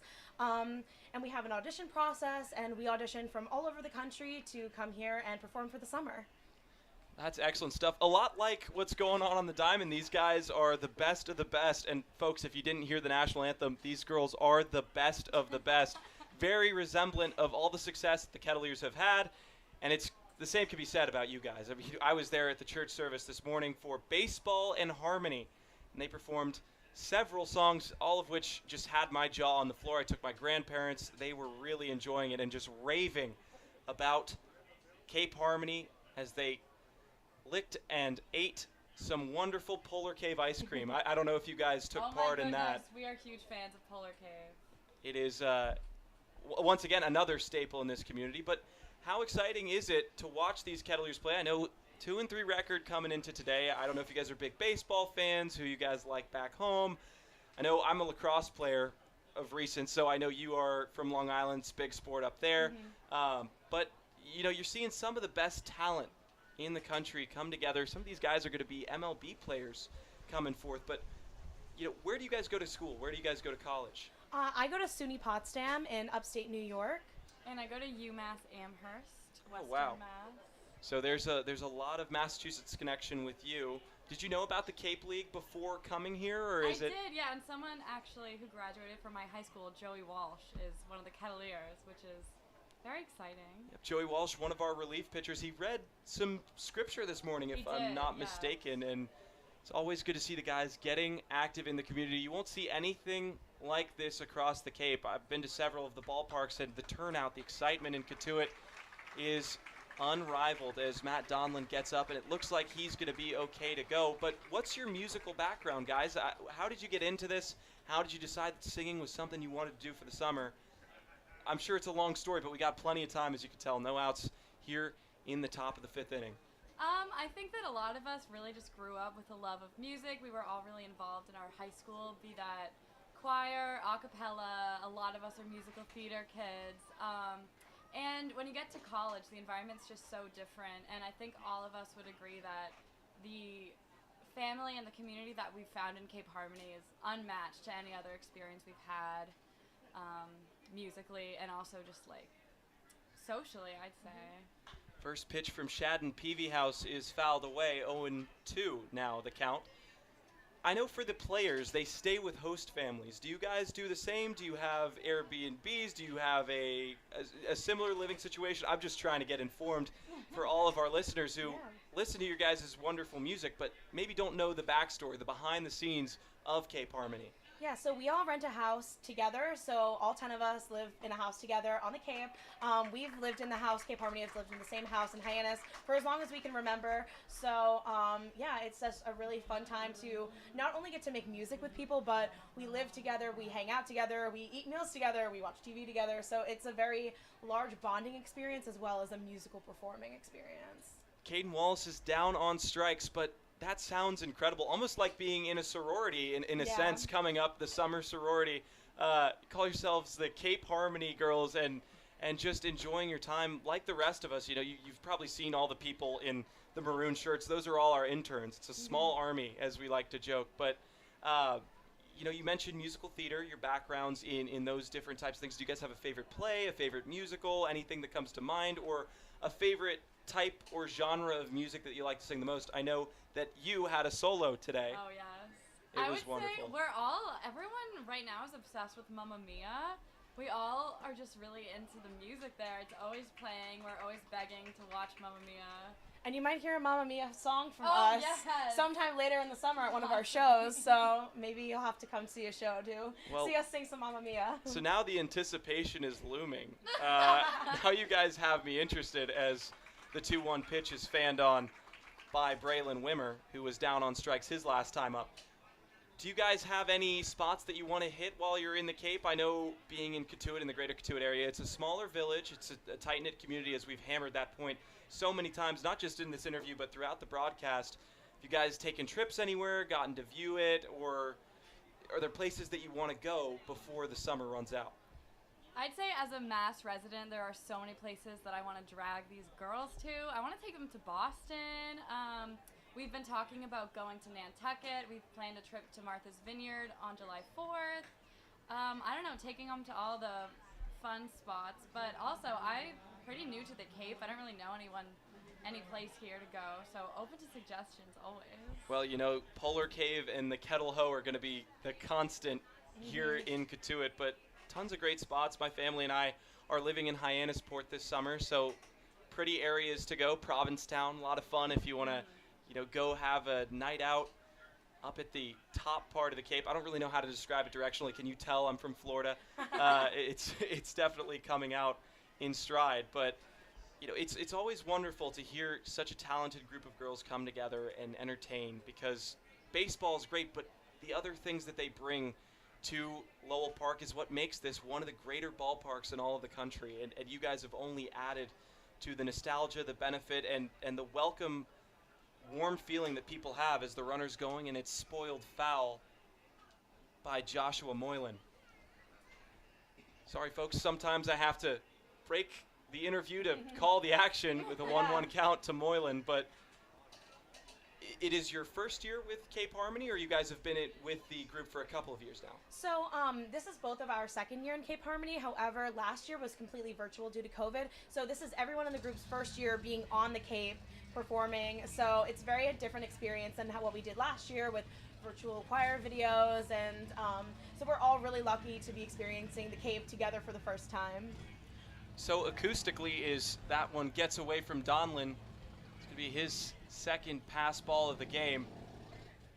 How does it sound over Zoom or over FaceTime? I'm sure it's not as good as the real thing, and I can only attest that the hard thing is really difficult to beat. What did you guys do to try and make it sound more authentic? Different microphones, different planning? Is the approach different for a concert of sorts on Zoom versus a concert live? I can say there were many, many hours spent not only recording by ourselves in our bathrooms and our bedrooms, but just countless hours trying to mix audio, making sure that everyone's levels are the same. We did have an advantage with being virtual that we could tune, fix any mishaps or mistakes, but it just is never quite the same. We're actually doing a song live this year that we did a virtual video of, Love Shack by the B-52s, and the experience is just overwhelmingly different. I remember trying to record that at home, being so upset, like, this is so lame, but now we do it, we have the time of our lives. Well, I know you guys just met me like 5 minutes ago, but I'm a student at the University of Georgia. The B-52s originated in Athens, Georgia, where my school is, so it's very exciting to hear people appreciate that type of music as Joshua Moylan draws a walk, and there's going to be runners on first and second with just one out. But it's always good to hear you guys appreciate the music and play such diverse genres. I know today I was coming in expecting to be hearing hymns and different religious songs, and I was hearing Crazy by CeeLo Green. I just didn't know what was coming, and it was just a breath of fresh air to really check out what you guys are all about. The next question, I'm really going to put you on the spot. Who's your favorite artist, or what's your favorite song right now, if you had to pick one? Oh gosh, I don't know. I'm trying to think of what we're always listening to in the house. I feel like a lot of Doja Cat recently, a lot of Dua Lipa. Yeah. But I don't know, personally, I really love Paramore. That's always my favorite. I don't know, what about you, Alyssa? I think that more recently, a lot of the girls in the house like Taylor Swift. So Oh, they're really yes. getting my me on the goodness. Taylor Swift train. So that's always playing at the Cape Harmony house. Always. Colton Bender grounds out to third base, and 2 are down, but 2 are in scoring position for Bourne, attacking once again, holding a 4-run lead. But I love all those sounds, all those people that you just mentioned. Dua Lipa, Doja Cat especially. I know my brother's a big Ava Max fan. I don't know if you guys are familiar with his music, but I had to put that plug in there. Chris, if you're listening, I just exposed your big celebrity crush on air. As the first pitch is a strike at the bottom of the order to Nick Goodwin, who has a pair of strikeouts to his name today. Do you guys have any experience before Cape Harmony coming and performing at an atmosphere like Lowell Park, at a stadium, at different spots? I'm sure you guys are well prepped with your resume that you can join a group like Cape Harmony, and I think that might be something that is part of the application process. Where have you performed, or is it anything like Lowell Park? I think that a lot of us have lots of musical backgrounds, whether it be in high school. A lot of us are music majors in college. I'm personally a music education major, so we all have a lot of performing experience, singing the national anthem at different sorts of games. I mean, my school is really big on hockey. I'm really close to Canada, so singing national anthem on hockey games is something that I'm really used to. So it's like kind of a similar atmosphere, just a little bit warmer. I will say that there's nothing like the friendliness and the welcoming of Cotuit. Even as we were driving up here, seeing everyone walk to the stadium with their blankets and their lawn chairs, we were like, we feel like we're in a 90s movie right now. It's just, the community here is unlike anything else that I've sung at, really. We've just been so welcomed by Cotuit, and it's been really refreshing, especially considering we're all new to the Cape. We did not have any idea what to expect coming here. And it's such a small, just adorable little town. We really love coming here. Peavy House gets out of the jam, and Nick Goodwin down for the third time on strikeouts. Still a 4-run lead for the Bourne Braves. Alyssa, Bella, thank you so much for joining us. Excellent presence on the microphone. Maybe you guys have a future in color commentary, but definitely listen in for more music from Cape Harmony, guys. Come back anytime. Love having you in here. Thank you for having us. That was fun. Yeah. There's a lot to look at. Oh man, we need to score some runs, don't we?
Thanks to Cape Harmony for coming and visiting with me for the top of the 5th inning. Now we're at the bottom of the 5th inning, and leading off for the Kettleers is Blake Klassen, who reached on an error his first time up. Ket's down 4. Need to get something going as Klassen shoots the bat right at the shortstop, Napchek, who has had one heck of a day defensively at the 6th spot. One pitch, one out. And it's up to Eric Brown, who reached on a fielder's choice his last time up.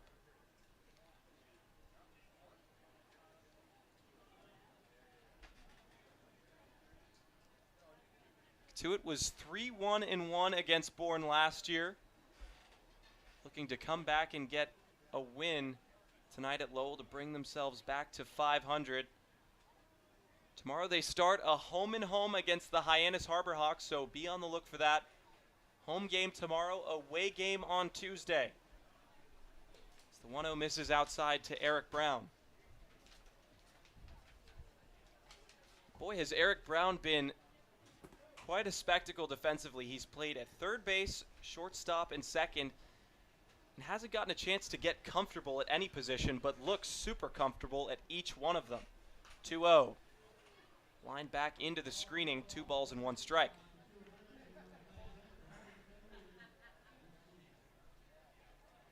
Shadden Peavy House came out in the 5th inning, gave up 2 walks and 2 strikeouts. Didn't get to highlight him too much. We'll do that at the top of the 6th, but the mission now, just get a runner aboard and do it hopefully without 2 outs.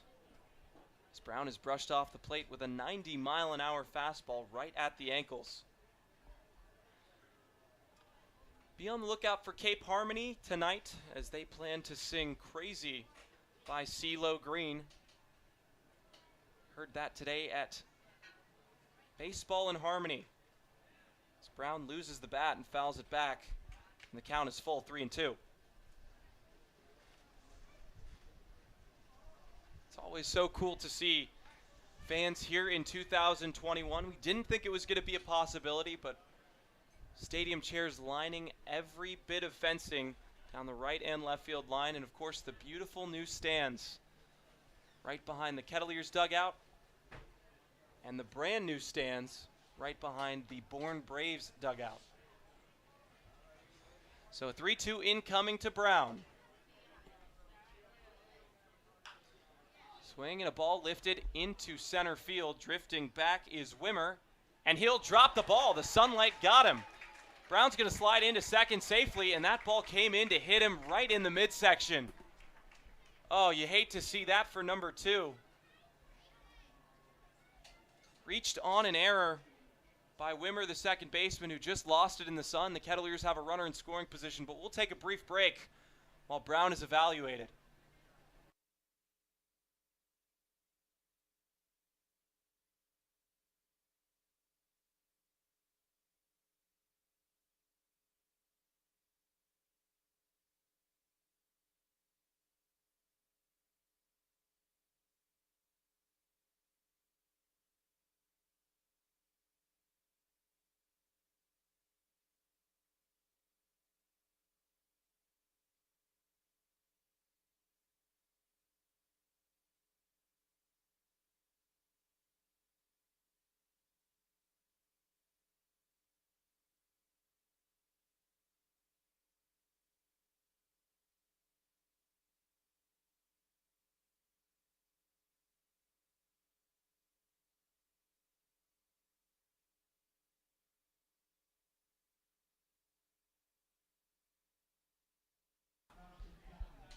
So Eric Brown is up and okay, and he is in scoring position. A sign of life for the Kettleers offense. If you can bring one across and cut the lead to 3, you can start to get this team excited. With plenty of time left to score, folks. I mean, it was 9 innings of scoreless baseball against Brewster. Got the 1 run here in the bottom of the second after an error. But you want to start manufacturing your own runs and not getting bailed out. Here, a golden opportunity to capitalize on with Ryan Ritter standing in. He struck out his last time up. As we mentioned, number 10 is due for a hit. Right side is wide open. Ritter rolls over. And the throw is just in time to get Ryan Ritter, but it moves Eric Brown over, and he's 90 feet away from scoring with Matt Donlin coming up.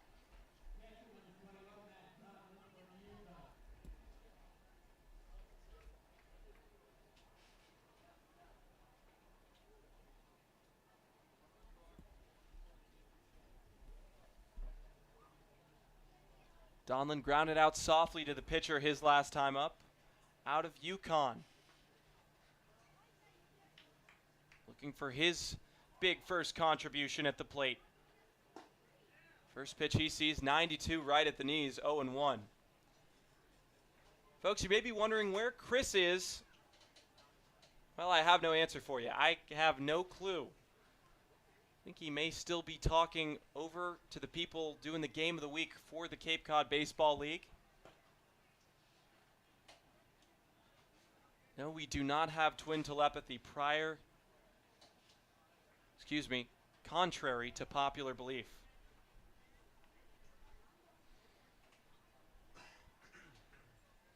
If Donlin can get aboard here, he'll turn it over to Brett Roberts, who, despite today, has been swinging a very hot bat. 1-1. Donlin gets in on one. It's lifted right at the shortstop. Glasses gleaming, fighting the sun, and he will make the catch. Looked harder than it should have been, but the Kettleers are down.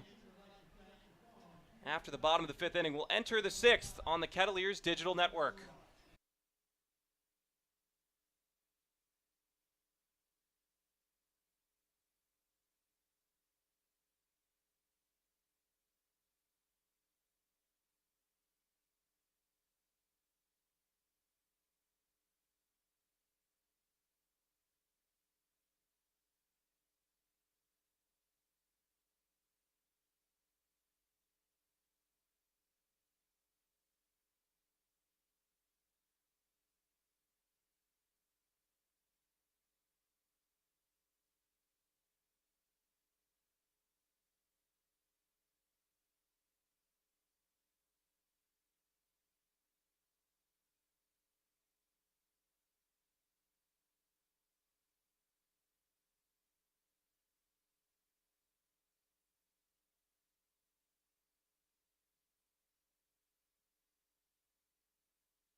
Shadden Peavyhouse back out for his second inning of work, and he just joined the squad about a day or so ago, and Peavyhouse didn't get to touch on his numbers. Chris, you want to talk about those for the right-hander out of Coastal Carolina?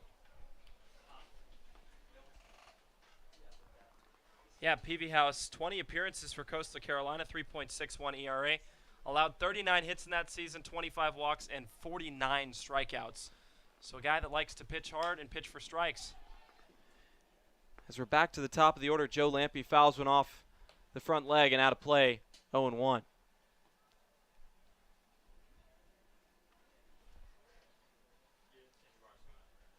Lampe's had a good day at the plate. He's 1 for 2 with a walk and a single. Brought in the 4th run of the game.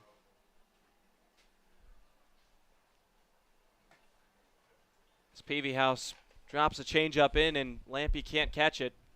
0-2. Lampe's also scored 2 runs today. It's one of your ideal leadoff men. 0-2, 88 upstairs. It's 1 ball and 2 strikes. Lampe, in his 1 inning of work so far, has allowed 2 walks, which is a number that I know Coach Mike Roberts wants to keep down. Goes back to the changeup, but it's just tipped out of the glove of Matt Donlin. Well, this is just another guy in your rotation that you can throw out there as a reliever. They need to figure these things out as we talk with John Garner and Hallie DeVore and the entire crew of WEI. They were asking about the pitching staff stuff, and really it's so flexible right now to figure out who's going to be that 4th or 5th starter for this team, because it's been an interesting performance so far. 1-2 lined right at Brooks Baldwin, and there's the first out of the inning. It's very touch and feel with this pitching staff. We don't know who our guys are yet. Andre Granillo, of course, allowed those 2 runs, but before that inning had pitched a gem. Threw 7 strikeouts in 3 2/3 innings, which is quite a task for a man coming out of the bullpen.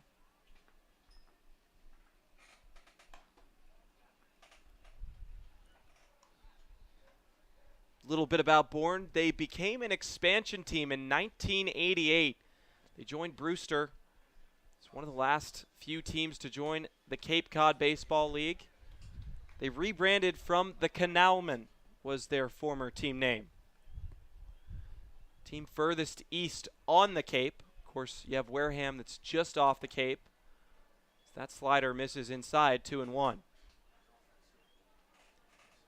Christian Knapczyk has been a menace at the plate and defensively.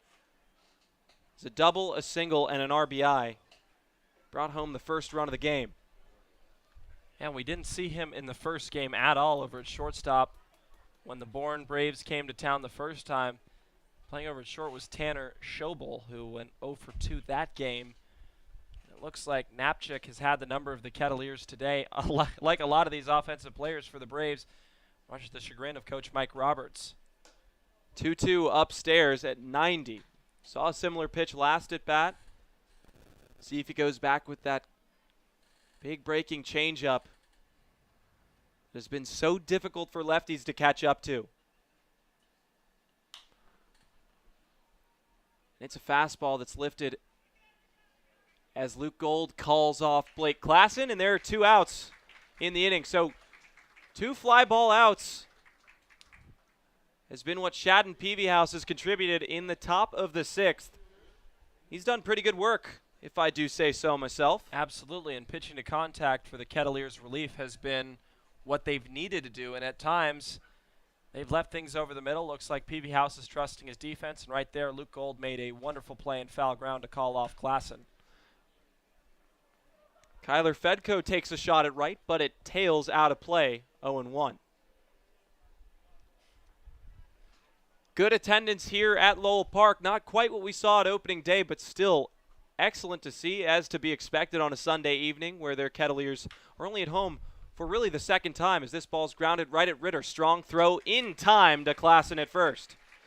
3 up, 3 down. We'll go to the bottom of the 6th with the Kettleers to look to put 4 across.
Good time for the Kettleers to strike back, facing a 4-run deficit, and now the day is over for Nick Zwack.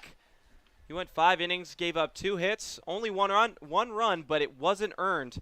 0 walks and 3 strikeouts. So a welcome sign for the Kettleers to get him out of the game. The man coming in relief, Austin Parsley, wearing the number 6 jersey. Even more exciting news, top of the order coming up. Yeah, exciting for the Kettleers especially. After having minimal success today against the Bourne Braves pitchers, Zwack did a wonderful job as he read his stat line. But Austin Parsley from UNC Greensboro, he'll have to face the top of the order that has lacked power so far this game, but is really looking to open it up here in the 6th inning. And what a great time starting with Brett Roberts, who's grounded out twice this game alone. If the YD game is any indicator, this team can score in bunches. As Roberts waves at the first pitch he sees, 0-1. And Stefan, I think that's a great point, but they can score in bunches when they get on base to start the inning. 0-1 chopped right at the second baseman, Wimmer. He'll throw to first at a bang-bang play, and Roberts is called out. 3rd straight ground out for Brett Roberts, and I don't know what else to say. Took a first pitch, then grounded one over. Chopper had a late break out of the box, and Wimmer made a comfortable play to wait back on that ball instead of charging it. Now that'll bring up Luke Gold, but they really need to get on base here to start it off. Cotuit only accumulated 3 hits through the first 5 innings. 2 hits through the first 5 innings, 3 hits last night against Brewster in total. So the bats have started to cool off, almost like they wasted all of their energy against that YD team. So here comes the 1-0 to Luke Gold.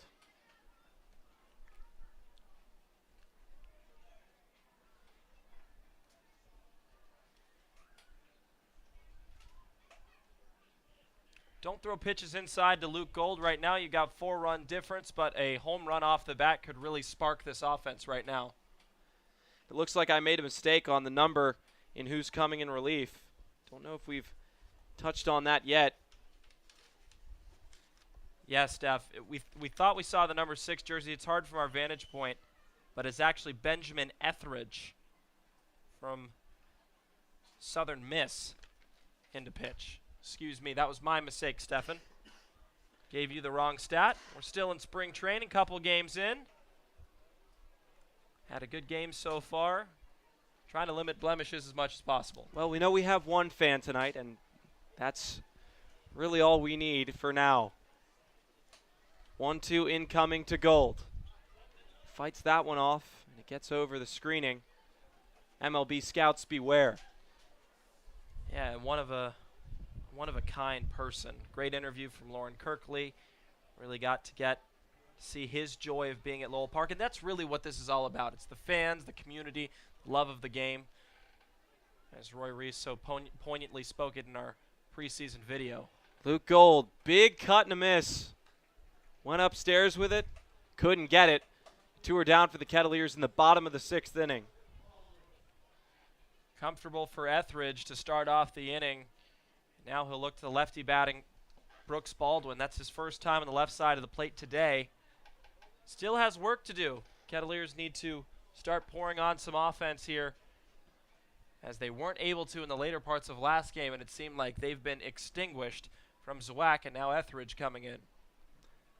Brooks Baldwin, like you mentioned, the switch-hitting left fielder. First pitch downstairs, but a called strike, 0-1. How much of an advantage is it for a manager to have a pitcher that can go 5 full innings in the Cape League? The 0-1 is fought off by Baldwin.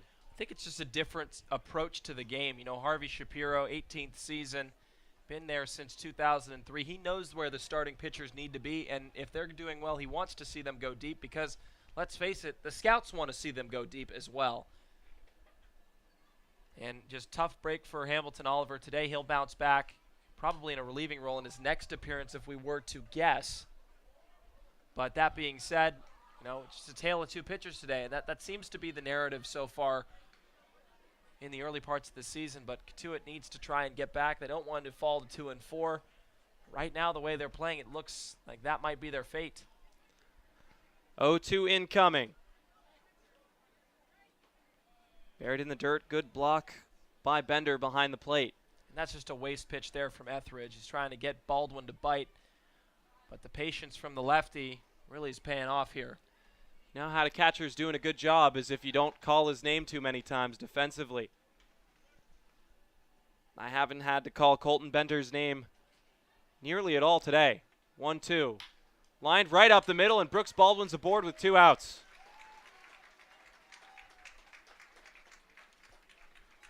And let me just say this, Steph. I love Brooks Baldwin for both sides of the plate, but he's really been seeing the ball well from the left side of the plate.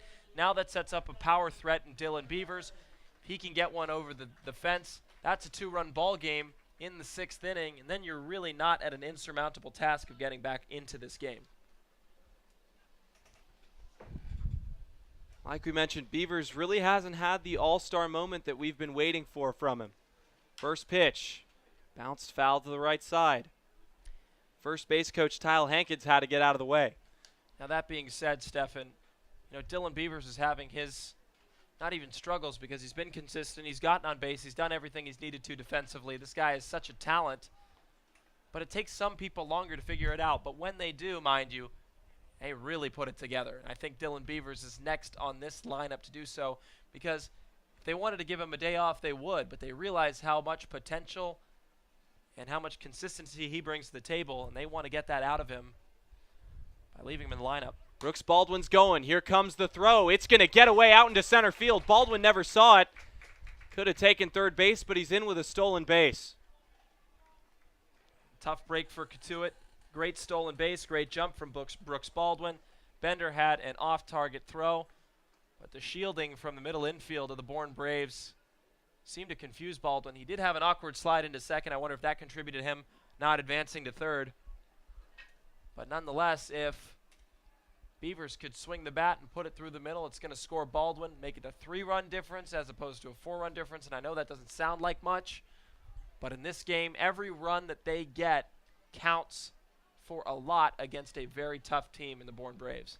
Well, the therapist and patient walk away from the pitcher's mound. I think that's a good call there by Bender. Yeah, if you leave one over the middle, it could be trouble. Here comes the pitch.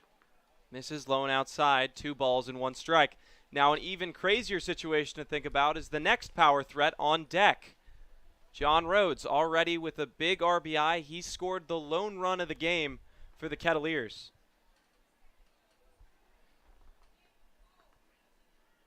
So here comes the 2-1. Etheridge gets one back and evens it up at 2 balls and 2 strikes.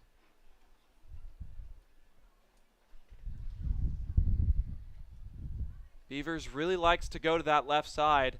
Not as big of a gap for a left-handed hitter between left field and right field. Here comes the pitch. This one's lifted gently out to right field. Didn't have the best play on it. He comes in and charges. Fedco making the play.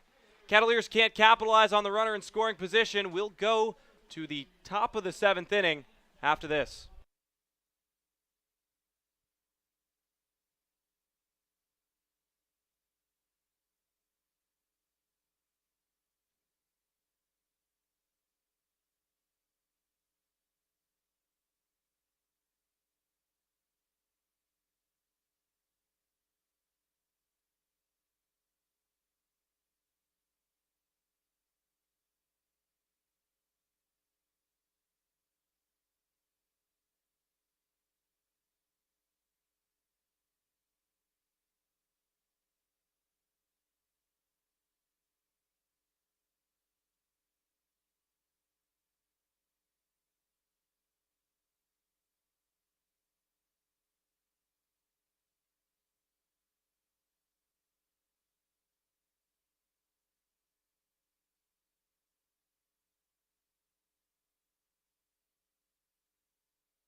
PV House back on after a successful 1-2-3 6th inning. He'll have to face Reggie Crawford, who has an RBI single, a strikeout, and a flyout to his name today against the Kettleers. He started off with a changeup that bobbles in and out of the glove of Donlin. Well, you just knew Crawford was going to do something. You hear whispers around the league about big number 21, the lefty. He can also come in and pitch, plays a number of positions, but the consistent fact is that he is dangerous at the plate. 1-0 pitch to Reggie Crawford. Now it's 1-1. Yeah, they have back-to-back UConn players. Kyler Fedko, a Husky. Reggie Crawford, a Husky, but by no means physically Husky. This man is a specimen. Yes, absolutely. That fastball runs in on Crawford. He'll get ahead 2-1. And Steph, I think that that's a luxury for teams to have that situation where you can bring multiple guys on from a team.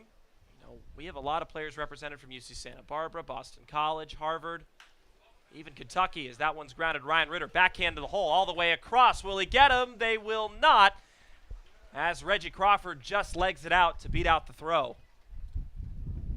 Another single for the designated hitter, but a nice play in the hole by Ryan Ritter to keep that from trickling into the outfield. And the Bourne Braves have a leadoff base runner once more here in the 7th inning. Yeah, and I think a lot of this is just got to be frustrating because this is a good team, and this is a team that's now figured out they're a very good team. Had the Kettleers gotten to finish that game here at Lowell Park, whether it was 5 innings or whatever, a win's a win. You stop that momentum, and then you go into that road trip with the confidence of beating an undefeated Bourne Braves team. Now you face them starting to peak at figuring out how good of a club and organization they are. It's very dangerous. As there's a nice swing and a miss.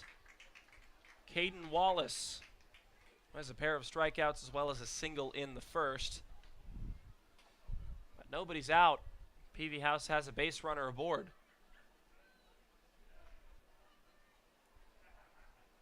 I'd like to take a second to thank our wonderful production crew, Owen Zides, Jack Roberts sitting directly behind us.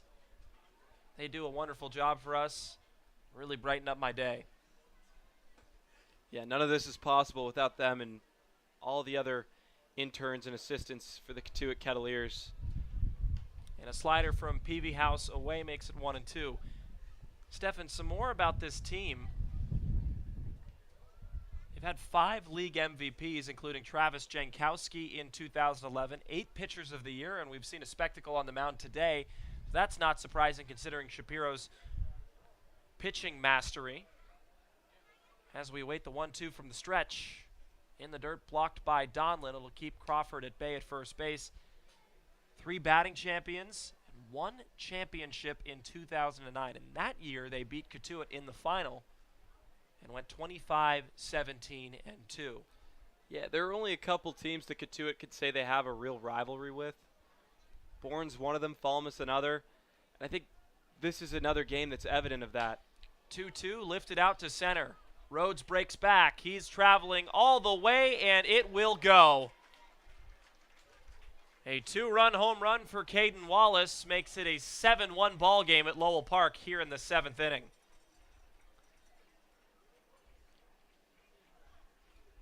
Yeah, that's just a back-breaking home run. Out in the outer half, he just sticks his hands out, gets the barrel, wind pushing out. I don't think John Rhodes thought that one was going to go, but started running, runs out of room, and that's going to be the end of the line for PV House. So he wasn't able to get out of the 7th, and a new relief pitcher with the bases cleared will have to try and get 3 outs against the 6, 7, and 8 hitters of the Bourne Braves. And we'll let you know who it is. I think it's Max Gigg coming in to throw, but my vision has been wrong in the past. We'll let you know with stats and more up next.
Surprisingly, my eyes didn't deceive me after a 2-run home run for Caden Wallace. It's Max Giggs' turn to show what he can do against the Bourne Braves. Down by 6, you got a new reliever, Steph. When did he appear last, and what did he do? Yeah, he came in to close pretty much. In a sense, they were down against Orleans. He pitched 2 innings, gave up a hit, 1 run, a walk, and a strikeout. So a pretty good outing, but couldn't contain Orleans enough to get the win. I think that's going to be important today, just keeping the walks down, limiting solid contact. That's something we've harped on all season long. But he's been a good guy. He's a lot of fun, a fun-loving, good energy player. Now he just inherits the top of the 7th inning with nobody out and nobody on. So Gig will face Braylon Wimmer, who's doubled with an RBI and walked in this game as well as a strikeout. We would prefer the latter of the 3 options. 95 off of his hand. Looks like he's warm enough to come out here. Yeah, speed-wise for sure. We don't know about accuracy yet. He started to yank that pitch. Goes outside to inside, 95 to 94 miles an hour, and ahead is Braylon Wimmer. Kettleers really need to play damage control. They've scored in bunches, like you've said, but they haven't come back from this season as he takes a little off and fires in a strike. Yeah, and you can see that. It was 95 first pitch, 94 inside second pitch, and right down the middle at 93. So that's going to be the zone that he's going to want to sit at with that fastball if he's trying to locate. 2-1 from Gig. Fouled off the foot of Wimmer. Now he's back even at 2 balls and 2 strikes. Some more information on Harvey Shapiro. He coached the University of Hartford from 1995 to 2004. He was a Dutch national team coach in 1985. They were the European champs. And he runs camps in Zimbabwe, Germany, and South Africa. How about that? Yeah, there's tons of pedigree in the coaching department as well. Obviously, we have such a luxury with Mike Roberts and his storied career at North Carolina, of course, coming here to the Cape. But Shapiro, one of those other coaches that, you know, is the 3rd winningest coach in Cape Cod League history. He's going to be inducted into the Hall of Fame. He's done everything for this organization, including bringing them their first title of the modern era in 2009. And quite the coach he has been for this team, and the hottest start that he's probably seen in a very long time in a Bourne Braves uniform. If this result stands, they'd be 6-0 and very much atop of the CCBL.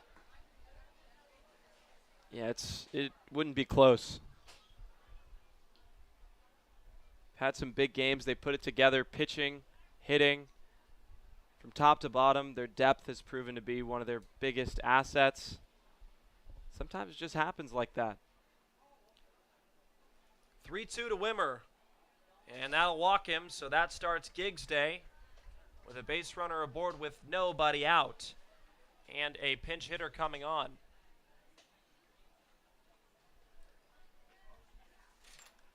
Looks to be number 20 for the Bourne Braves. And this is Dalton Rushing, who we saw in the first game against Cotuit. So against Bourne, Cotuit was at home. Dalton Rushing started over at first base, had an RBI single. Of course, that stat line doesn't count now. But a lefty gap threat and power bat coming in to hit for Joshua Moylan, probably be a defensive replacement as well. First pitch fastball, low and inside, 1-0. Gig needs to settle down a little bit. He started losing the zone. When he tries to just locate, take a little bit off his pitch, that's when he's at his best, especially with the fastball. The 1-0 pitch now. And that gets a strike call on the corner, 1-1. Stefan, it seems like it's a luxury for Harvey Shapiro to be able to use these pinch hitters even in the 7th inning, having such a big lead over Cotuit, but why not? Yeah, certainly use your personnel. Showcase them. You don't want to get anybody hurt. And if I'm Harvey Shapiro, I'm extremely comfortable with the lead. I'm not thinking that Cotuit's going to mount any type of rally given the numbers on the scoreboard. You know, only 3 hits. Interesting shift on Eric Brown playing in the shortstop position as the third baseman. Runner goes. Donlin throwing down to second. It is not in time. They will say that Wimmer snuck under the tag. Ryan Ritter doesn't believe it. As the high throw, he thought that the tag was applied before the slide came in. Yeah, that's the second time where we've seen a great throw by Ben Rice. This time just a little too tall. Excuse me, Matt Donlin. Get my catchers confused with the platoon that we've been running, but the second time we've seen a great throw by Matt Donlin this season and just hasn't been rewarded with the call. As that is fouled away by Rushing. And the one thing on Gig's mind is he hopes that Dalton Rushing will be rushing back to the dugout on strikes. Yeah, very well put, Chris.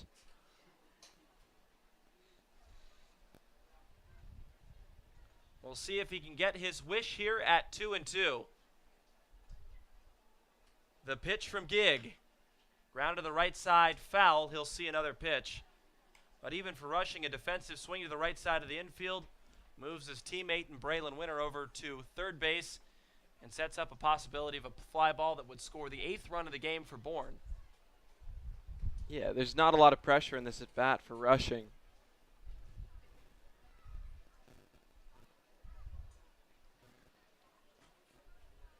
Two again. Round to the right side, Luke Gold on the backhand, and he'll throw over to first quickly to get the first out of the inning. But a productive out nonetheless for Dalton Rushing. Instead of rushing back to the dugout, he'll slowly trot back, happily moving his runner over 90 feet.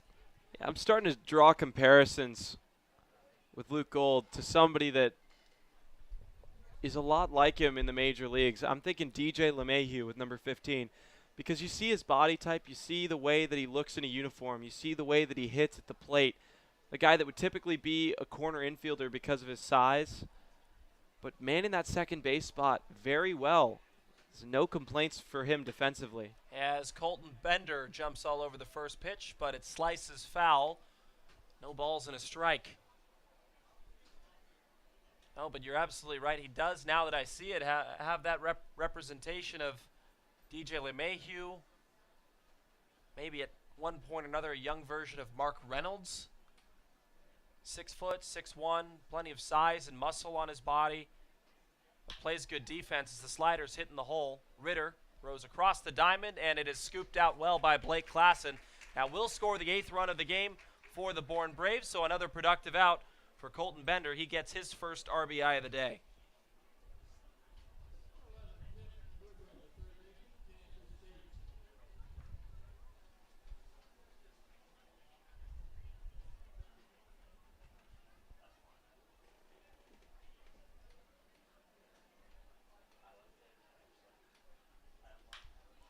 And there's a quick grounder from Nick Goodwin. Ritter, another chance, and he'll deal with it perfectly.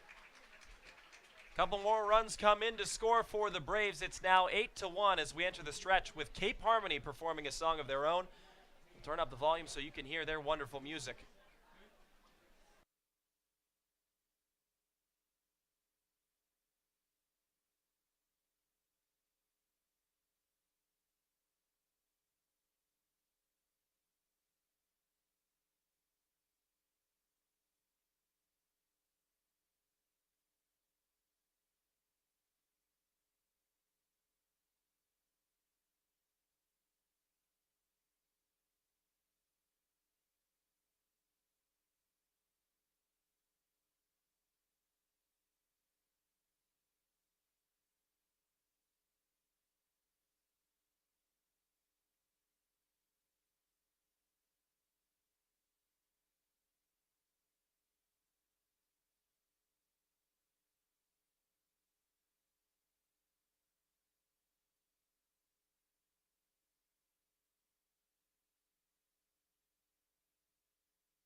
Well, you can hear Cape Harmony in the background, and they've done it again. Wonderful performance of Crazy by CeeLo Green, another rendition from the a cappella group. And John Rhodes will lead off the bottom of the 7th inning. Kettleers really need to get something going, but first we want to introduce Hallie DeVore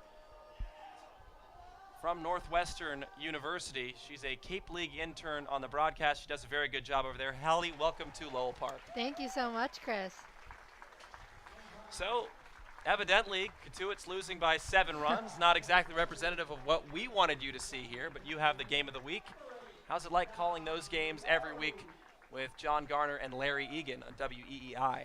Yeah, it's a lot of fun. Met them actually in November. As Rhodes jumps all over the first pitch, coming on is Fedko, hugging the line, and he'll make the catch off his left shoulder for the first out of the inning. So been talking to them for a while, and it's nice we get to travel around to all the other fields. Usually try and schedule up a pretty decent game to watch. I obviously projected this game to be a little bit closer. Cotuit, a historically strong team, 2019, defending champs. You guys live off that. And Bourne, who's undefeated this season. So I am to understand you live with a couple of Cotuit interns. So I do. I gotta feel like there's some bias here. I know you're supposed to be neutral and all of Yeah. that, but got a couple of friends here. Yeah, maybe just on this broadcast, I'll give, maybe the 6-4 to Cotuit. But yeah, I do live with 5 other Cotuit girls and a sideline reporter who works for Hyannis. So As Klassen lines that over to new first baseman Dalton Rushing, who's there via a substitute. But yeah, it's a wonderful thing that you get to stay with so many different interns and experience that, as Andy Garriola looks to be a pinch hitter in place of Eric Brown, who went down last inning. But this experience as kind of a jack of all trades, broadcaster, reporter, content creator for the league, what has that experience been like for you coming from such a powerhouse school at Northwestern? yeah, so obviously Northwestern, that Medill education, they teach us a lot about networking. I feel like that was the biggest thing about trying to get out here. Megan O'Brien, or now Megan Morant, recently married, was a sideline reporter for the Wareham Gateman, which is how I heard about this gig. And she used to do Patriot sideline reporting and now does, WWE. So big transition out of her. But yeah, it's been super cool to be out here. I didn't know much about the league. I didn't really get into baseball until this year. I have a friend who's a huge White Sox fan, so good year to become a White Sox fan. But I've made it out to a couple of those games, started watching. As Garriola unloads on that first pitch, and the pinch hitter comes in with a home run to bring us within 6. But that's the ignition that the Kettleers needed here in the 7th, and hopefully that gets them started off with more here. I think it's me. Don't flatter yourself I bring the there. luck. Andy Garriola unloads on Etheridge's fastball. And they need to get something started here, but that was a great start to get the second run of the game for Cotuit, and you can hear the roar of the Lowell Park crowd. What has it been like seeing Lowell Park as compared to some other places? Yeah, so there's definitely a lot of history here. I can kind of feel that in the air. It's cool to see.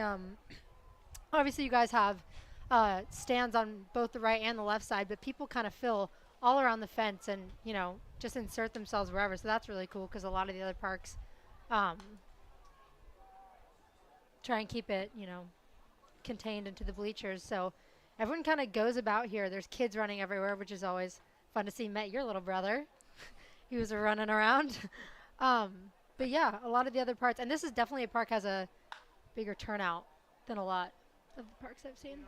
Well, we like to hear that. I know you've been here a couple of times, being right down the road with a couple of Kettleers interns, but this is such an interesting thing to see. Now you're handling not only color, but play-by-play at times, doing reporting. Which one's your favorite? Ooh, see, I'm new to all 3 of those because I mostly at Northwestern did like our sports night talk show is probably what I focus most of my time on. But I just joined at the end of the year our radio network, so I did some play-by-play for our baseball team. I'm not sure how experienced I am in that, but it was super fun. Did color a few times. That's what I usually do for our game of the week now, but we've got, Chris Corso and Cristiano Jackson joining us today. handling the interviews as well. But Well, Ritter swings and misses, but Andy Garriola gets one back. Hallie DeVore, thank you so much for coming on this half inning. Hope to see so much more of you from the games of the week. Tune into the official CCBL Twitter account to see all of her plugs, information, and her broadcasting skills. And maybe sooner or later we'll see you in the booth here in Cotuit once again. How about it? maybe. All right. Thanks, Chris. Welcome back to the Kettleers Digital Network. We're joined by two more members of Cape Harmony, Jenna and Emmy. You guys have had a busy day for us. It started this morning at service. How was your performance there? I think it went really well. It was a lot of fun. We were able to meet a lot of the people that are here at the game tonight. So yeah, it was awesome. Yeah, it really showed a great sense of community in Cotuit. So it was awesome to see everybody out and worshiping together. So now after the morning, you're here at Lowell Park. You guys did a wonderful job on the national anthem. Just talk to me what it's been like trying to bounce around town all day with various performances and what that's been like. It's really busy, as I'm sure you can imagine. I mean, this whole summer, not even just today, has just been such a whirlwind of, going from town to town and gig to gig, but it's been a lot of fun. Yeah, we had a gig this morning, and then we went home. We had rehearsal, and then we came here for our second gig. Very busy, but we love what we're doing, so it always works out, and the rehearsals are worth it. But yeah, it's been a good time in Cotuit today, that is for sure. Now we're gonna have you guys ready to go for the seventh inning stretch. Just talk about what that piece is gonna look like. So we're going to do a snippet of the song Crazy. It's one of our favorites to sing in the group. Yeah. It's definitely one of our toughest arrangements, so we've spent a long time working on it, but I think the result is worth it. Yeah, it features a little mashup of Crazy in Love by Beyonce as well, so it's one of our favorite songs to sing. Yeah. So after a busy day today, what else do you guys have coming up? We always have weekly shows, Mondays in Hyannis, Wednesdays in Cotuit, Thursdays in Chatham, and Fridays in Falmouth. On the mound so we're once always again. in those Andy towns Garriola every brings week, it back. but we also do private bookings, private gigs all the Kettleers time. slowly trying to get back. Anything to add? Yeah, I mean, we're coming back to Cotuit for more Kettleers games this summer, so that's definitely going to be on our agenda. This Wednesday we'll be here. So we'll definitely be back here, but then, like Jenna said, just weekly shows and a ton of different private bookings, so all over the place. Yeah. It's been a while since this Kettleers team has been home. It's so great to have them home. And with Cape Harmony here with us this week, it's going to be so much more fun. Jenna, Emmy, thanks so much for joining us. Thank you so much. Chris and Steph, back to you. Awesome. Thank you guys so much. Welcome back to the Kettleers Digital Network.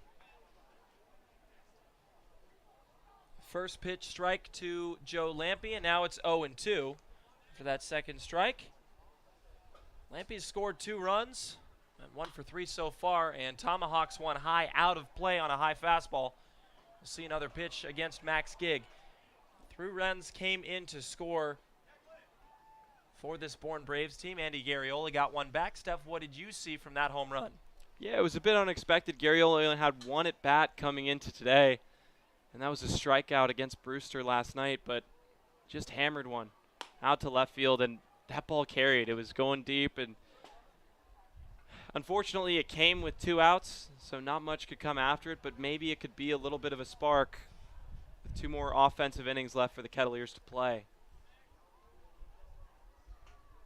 1-2 pitch to Lampe, and that's lined over the head of Brooks Baldwin, who's moved to third base. And yet another leadoff runner for the Bourne Braves to start the 8th inning. And this Braves team does not quit hitting the ball. No matter what the score line is, no matter where the pitch is, really that was about at the head of Lampe. He lined that over the head of Baldwin. A few other defensive changes, I believe. Yep, Andy Garriola's in left field now. And we just said Brooks Baldwin at third. Wondering if Eric Brown is okay after awkwardly sliding back into second base. That's a very important person in our lineup, defensively and on the base paths.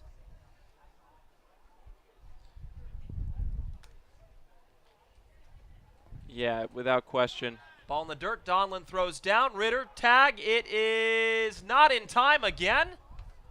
Interesting. Now they're going to say he's out. They put up the fist as if he was out. So the third base umpire made the call, then put his fist up, but it seems that Joe Lampe is standing on second base. Bit of confusion here. Nonetheless, another runner in scoring position after a stolen base from number 4. Sorry about that, Steph. Napchik, 1-0. Yeah, this is the 4th inning in this game where Bourne has put on a leadoff runner with nobody out. And in all 4 of those innings, they've scored at least 1 run. Excuse me, in 3 out of those 4 innings, they've scored at least a run, I should say. 1-1 pitch. Lined the same location, but foul. Gig is ahead and having to work with a runner in scoring position. Good to see Andy Garriola possibly being another option in left field. That could possibly move Brooks Baldwin over to third base if Cummings needs a day off. More power and more depth to this lineup that, frankly, needs some offensive help, as there's a swing and a miss from Napchik, getting the first out of the inning for Gig. Yeah, Chris, you're absolutely right. I mean, I don't know if it's just a fluke with Garriola on that pitch, the guy from Old Dominion, but good for him to make his presence felt. Any run is a welcome one when you're, at the time, facing a 7-run deficit. But everybody's just trying to prove themselves.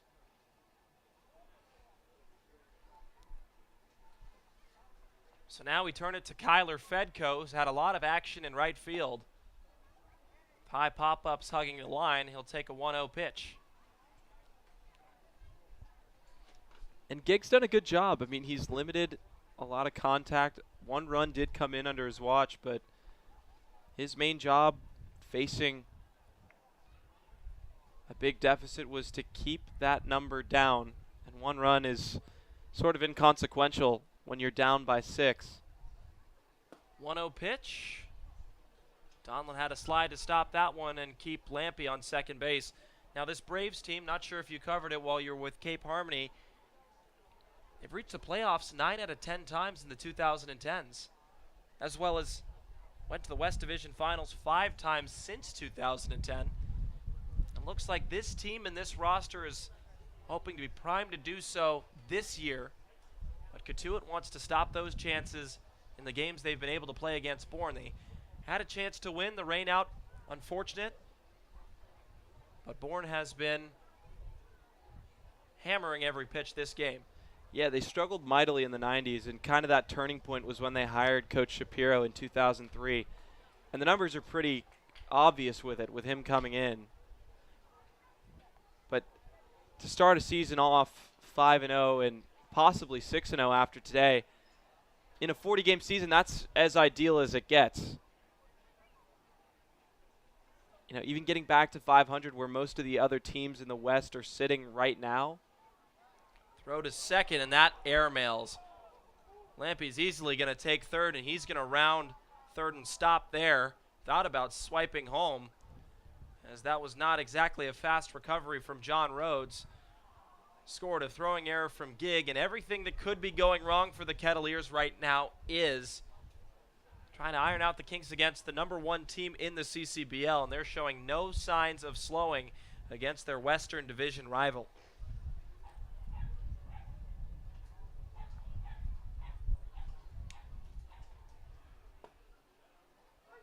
Good breaking ball from Gig to get it even at 2-2. We'll have to fire one more to get Kyler Fedko out. Waiting on deck is Reggie Crawford, who is always a plus power threat.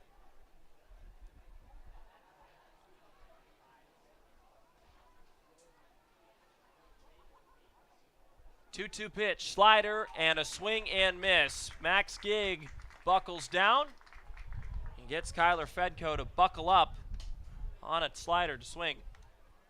Yeah, it's back-to-back strikeouts for Max Gig.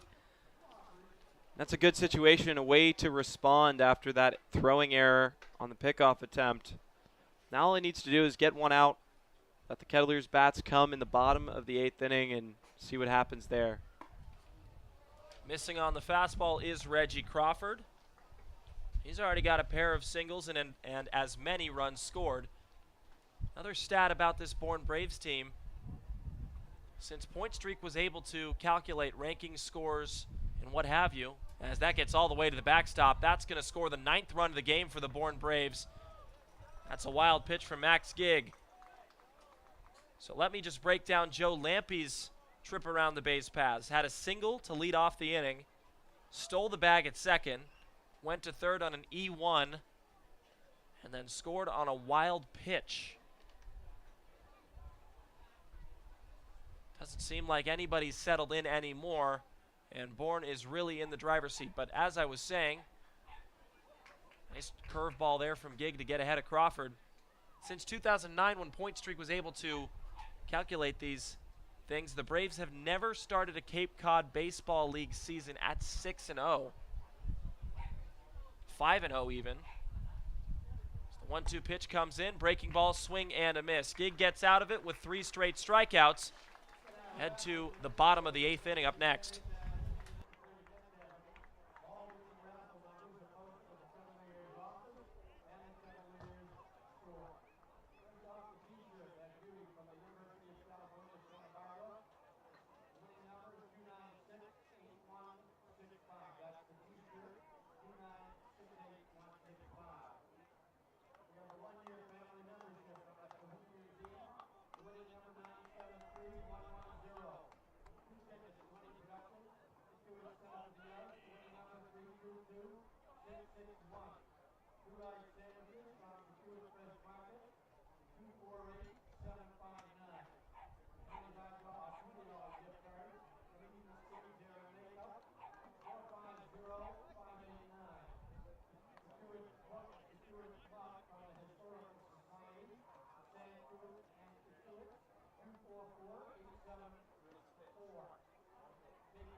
A product of Xavier starts the game. Now we move to another Xavier in Xavier Lovett, the 3rd pitcher in this game for the Bourne Braves. Final line on Benjamin Etheridge. 2 innings pitched, 2 hits, 1 run, and 2 strikeouts.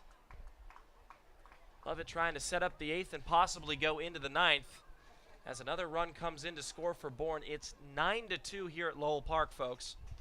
Yeah, plenty of breathing room here for Lovett. 7 runs to be exact. And again, we're going to keep saying it. We said it all night at Brewster. You just need 1 base runner. Start a spark, start something, play small ball. We just haven't seen it as the Kettleers faithful are feeling like they might have waited a little bit too long, and fans are leaving the stands. Donlin takes a big cut and misses. Fortunate side of these things is that this is only game 6. But some of these mistakes are mistakes they really shouldn't be making. They're coming off their college seasons. They've been swinging the bat. It's not like they've been gone for months at a time. You know, ironically, the 1 or 2 guys that haven't played in the last year or so have been performing the best. Ben Rice, one of those players.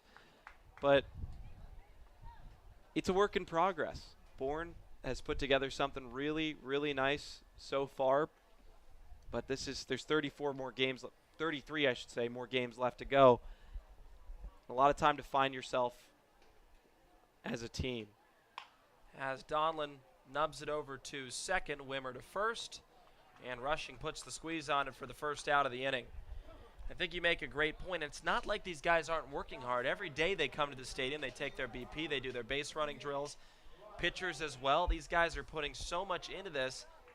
They just haven't been able to find their stride. We thought there was a glimmer of hope after YD. They dropped that game to Brewster the next day, and here Bourne comes in and shows them, yeah, we're the beasts of the West. Probably not going to be able to get us here at 9-2. Best of the West would work there too if you wanted to use the rhyme, but you're absolutely right. There's an undeniable suspicion now that this division is going to run through the Bourne Braves. And that was a nasty curveball that locked him up. Now it's 0-2. Yeah, that had major break. I don't think Brett Roberts was expecting to see that. 0-2 pitch. And Roberts stays alive, shooting one back foul. Still stays at 0-2. Now, Stefan, what do you think needs to be addressed with this team going forward? I know we've asked this plenty of times at the Carry Cast and with our wonderful host, Tim Crowley. Try to hit the points of relief pitching, but it seems like the relief pitching has come in and they've allowed runs, but the bats just have been quiet the last couple of games. Well, it's okay to have a couple runs come across for your relief corps if your bats can provide insurance. But that hasn't been the case. They scored those 16 runs against YD, and that's pretty much been the offensive explosion that we've seen. That's it. They need to get the bats swinging because this is a game that is two-factored. I won't say Brett Roberts went around on that pitch, but a close call off of a nasty slider from Lovett. Xavier Lovett out of Mississippi State.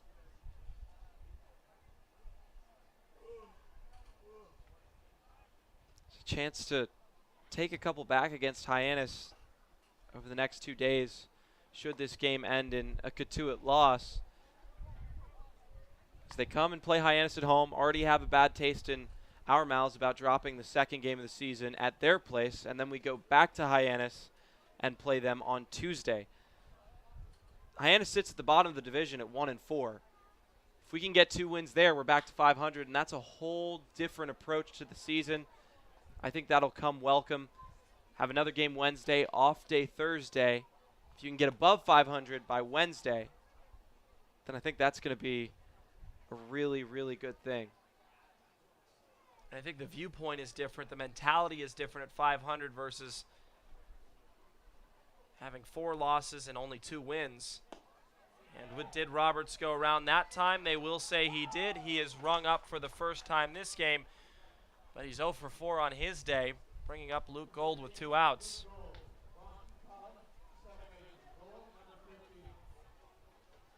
Yeah, only the 6th strikeout by the Kettleers, which is a pretty good number, I think. But it's the ground outs, it's the soft contact, it's the pop outs that have been a problem. They're making contact, they're just not reaching. They're not hitting the ball to the right spots. And Gold swings a high fly ball to left center field. Lampy moving back at the wall and making the catch for the 3rd out of the inning. We head to the 9th, where Bourne looks to tack it on even more up next.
Top of the ninth, 7 runs is what the Bourne Braves lead by, and Max Gig out for his 3rd inning of work. He's done a good job, despite that 2-run home run by Caden Wallace in the 7th.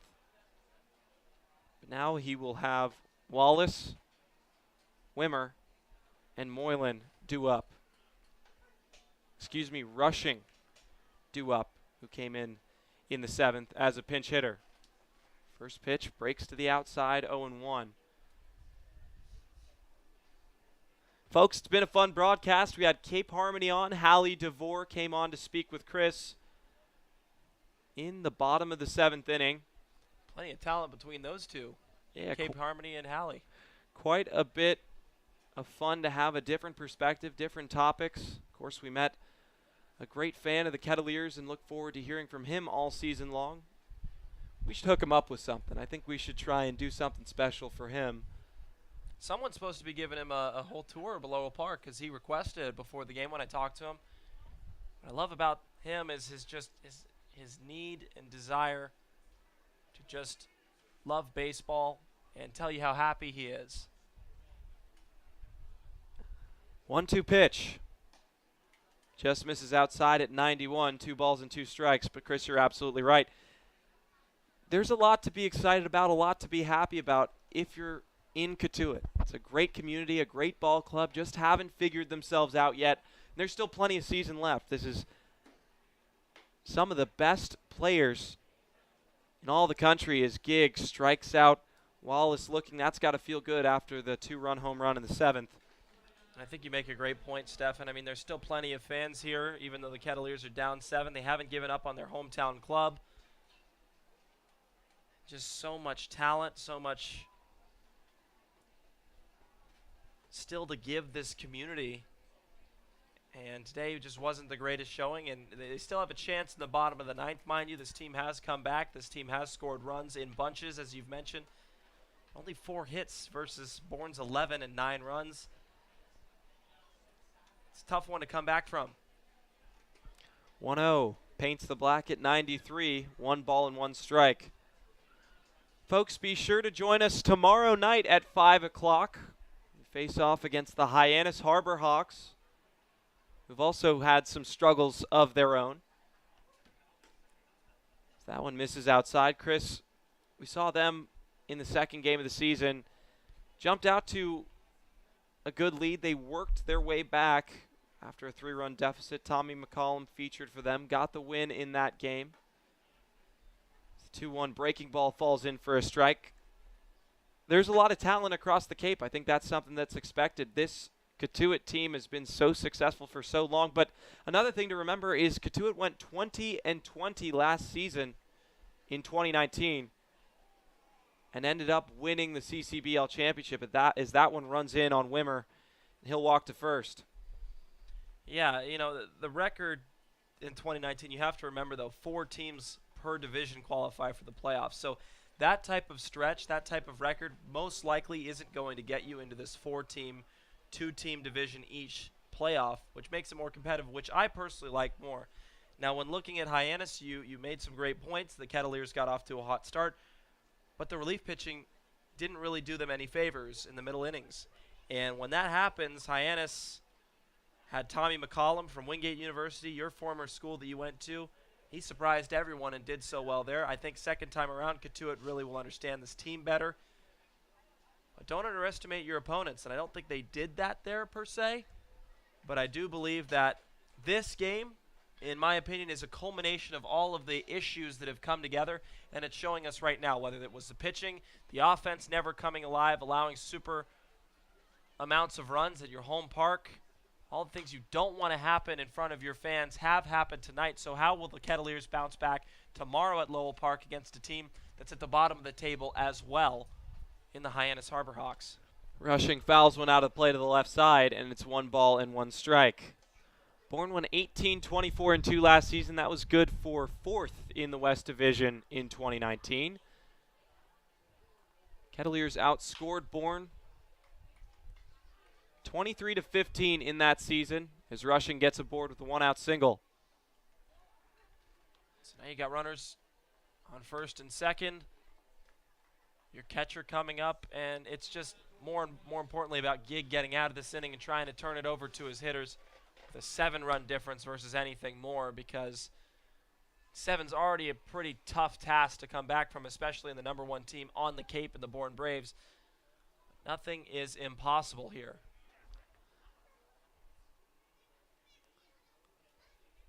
Just keeping it a 7-run lead is the goal. Fastball right down the middle, 0-1. Colton Bender does have an RBI by way of a fielder's choice that he hit towards Ryan Ritter in the 7th inning. Chance to do more damage here. That 90-mile-an-hour fastball was way outside. 1-1. Bourne staying hot. Now, I mentioned their record in 2019. Doesn't look like that's going to be the case for them this season. This is going to be a good ball club all season long. So Mike Roberts is going to go have a visit with Max Gig on the mound. Can't imagine that he pulls him here. Try and save your arms for Hyannis. Well, you never know here, Steph. It's kind of an unpredictable situation. But he's probably just telling him, hey, try and get one on the ground, maybe turn 2. Seems like a possible situation with a talented infield. And defensively, it hasn't been too bad. They had a pitcher's throwing error, and then I think another one, actually. But other than that,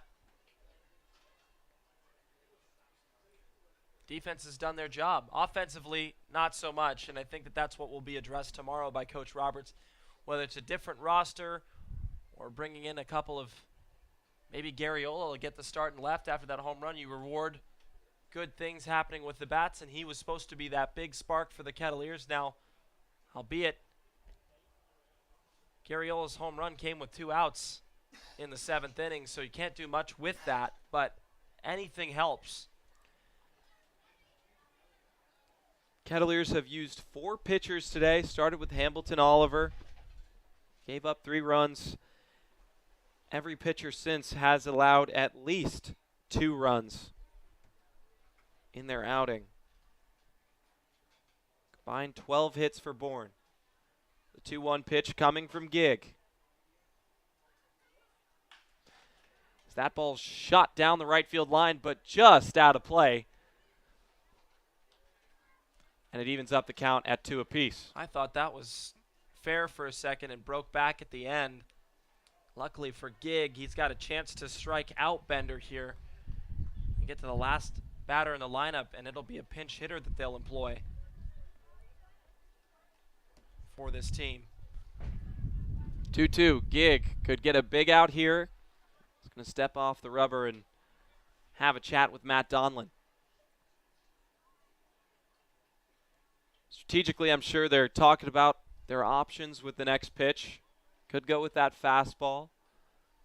Slider's been working, but I don't know if he trusts it enough to throw it in a 2-2 situation with runners on second and first. Yeah, I totally agree. I think he just has to turn focus and try and hammer the zone up against Colton Bender and then hope that the pinch hitter is cold and not seeing the fastball very well. And it is Zachary Agnos waiting on deck, Steph. Yep, we saw him in the first game. And a pretty pitch by Max Gig. Talk about buckling a batter up. Bender got bent on that pitch. 2 are down for the Braves in the top of the 9th inning. Absolutely. So Agnos unofficially had an RBI single in the first Bourne and Cotuit contest that got canceled by rain. He'd like to do that here, though. For Bourne right now, it doesn't really matter. Of course, you want to add on as many runs as possible in the off chance that we were to come back and score 7 runs here. But just getting him his plate appearances ahead of their game tomorrow.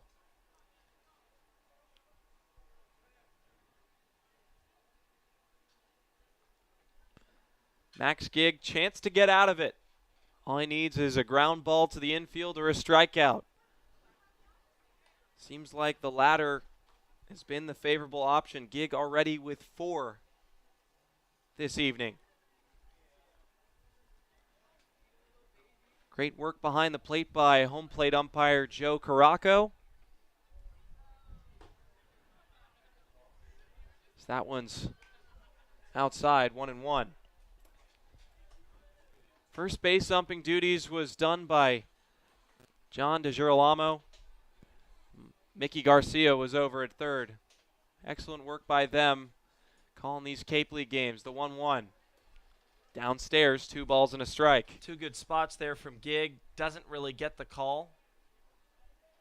But Caraco has called a consistent game to his credit, so you don't want him to just kind of mail it in here in the 9th inning. Though it is a 7-run difference, so anything somewhat close should be a close call. That's not. 2-1, 91 miles an hour upstairs, and it's 3 balls and a strike. Gig with a chance to strike out the side in back-to-back innings. That'd be a positive takeaway for him if he can get out of this one. 3-1, chopped foul to the left side. The count's full, so it's going to come down to this pitch. The runners are going to get a head start. That was just a good fastball there, just trying to fire a strike. I hope he does the same here. The result at this point, high risk, high reward. Payoff pitch off the plate. Donlin had to go slide to the right side to keep that one in front. The bases are loaded. It's only the second walk issued by Gig tonight. It's back to the dangerous hitter Joe Lampe. He's already got 3 runs scored today, Steph. His last at-bat, he had a single, a stolen base, reached third on a throwing error. Lampe lifts this one right at Garriola. He'll grab it for the 3rd out. So Gig gets out of it. We'll go to the bottom of the 9th, where the Kettleers look to do some damage. Chip down on that 7-run deficit.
Coming into close for the Braves, a name you may recognize. It's Reggie Crawford. He was DHing today. Already has an RBI, a pair of singles, and 2 runs scored.